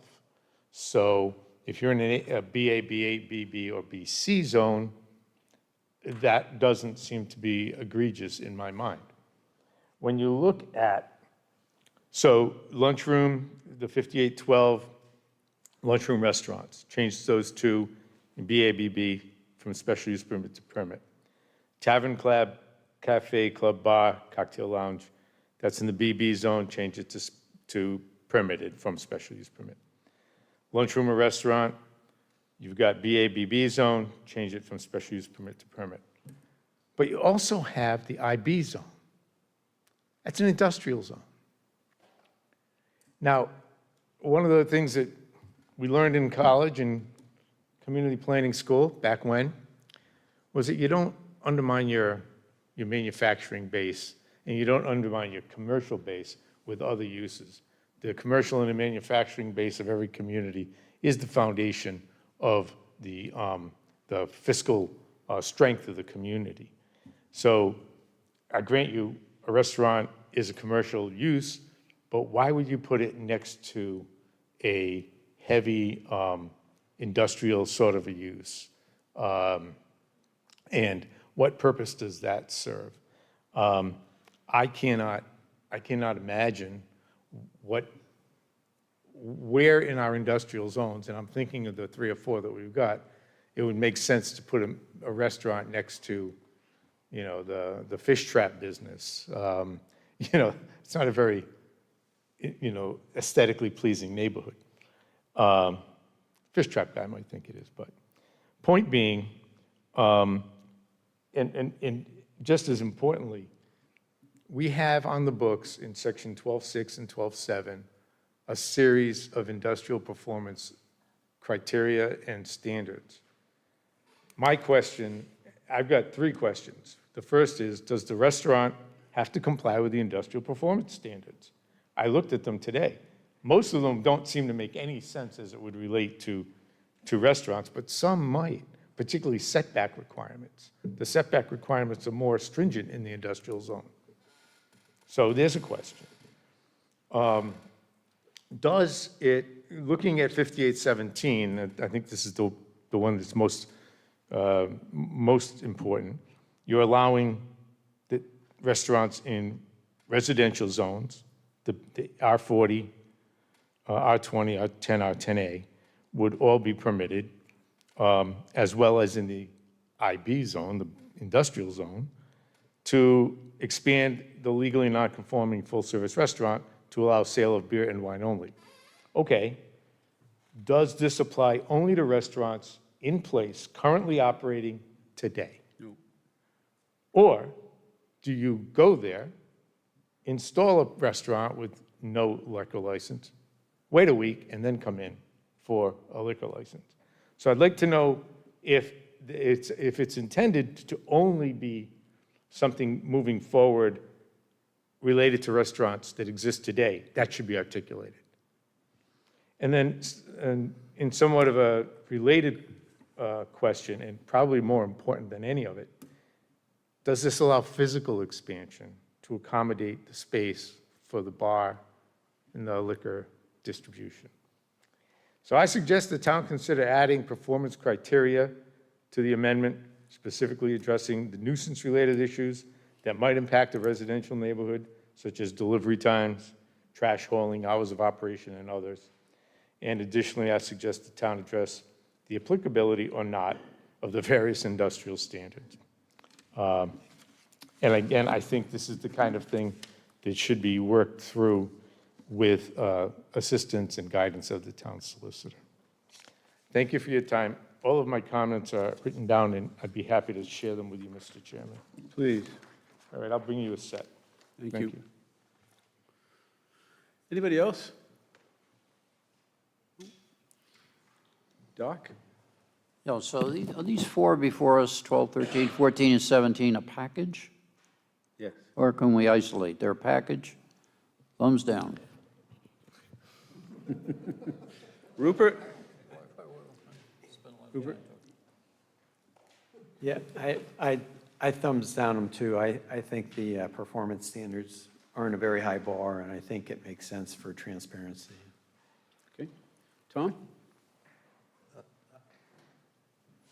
I can't support these with the information that's available to us right now. There's probably an argument here that if the intention was to simplify the process so it would be a recommendation from the planning board, special use permit from the zoning board, permit from the town council itself, that there was an effort to streamline it in some way, shape, or form, and at the same, and the public hearing process was protected, with all the bells and whistles associated with it, then, I might be able to entertain it. But as it stands right now, there's just not enough information in terms of, and there are too many gaps out there for me to support it. Steve? All right, I think the industrial question's a great one. I hadn't thought about that. That's pretty interesting. I tend to defer to the property or business owner as to what they want to do with their property. I think that's a great idea. Obviously, there's still public hearings involved in getting the license, so this does, in fact, streamline the process. And as far as 5817, the expansion of legally non-conforming to allow beer and wine, I could be wrong here, and maybe staff can correct me, but I don't think that in any residential areas a restaurant is a permitted use or even by special use permit, so a new restaurant should not be created in one of the zones that you're concerned about. Is that correct? Right, so right now in 5812, lunchroom or restaurant with no alcoholic beverages are allowed in a BA and BB zone. There are non-conforming restaurants in residential zones as well as other zones. Yeah, yes, what I meant is the question that could someone open a restaurant today in a residential zone and then later apply for a beer and wine permit, I think that's addressed in the current zoning that doesn't allow a new restaurant even by special use permit in the residential zone. So I don't think we have to worry about that. It's already a non-permitted use. So as far as expanding to allow the handful of restaurants that exist now and are in zones that aren't business to be able to apply for a beer and wine license, I have no problem with that, so I am a thumbs up. I've expressed my concerns. I'm a big transparency guy, if you guys haven't figured that out. I don't think there is anything wrong with a lot of eyes looking at anything. If it is the intent that they would like, and I find it ironic because we have all these checks and balances in place, and still people come back and scream and yell about, why did you permit this thing? So you take all of those out, and you have a one-stop shop. I don't see how that benefits the community.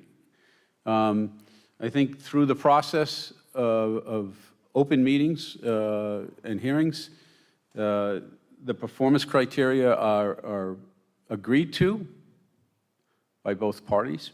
They're defined, expectations are defined. I just think it is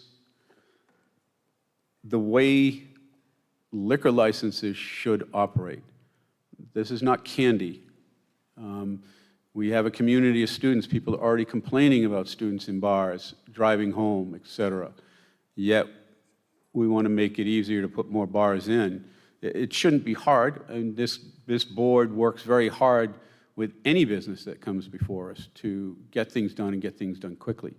But again, I have to ask why, and I don't have an answer, and it's haunting.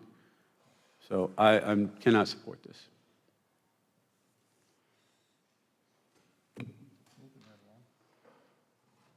Okay, sounds like I have consensus 4-1.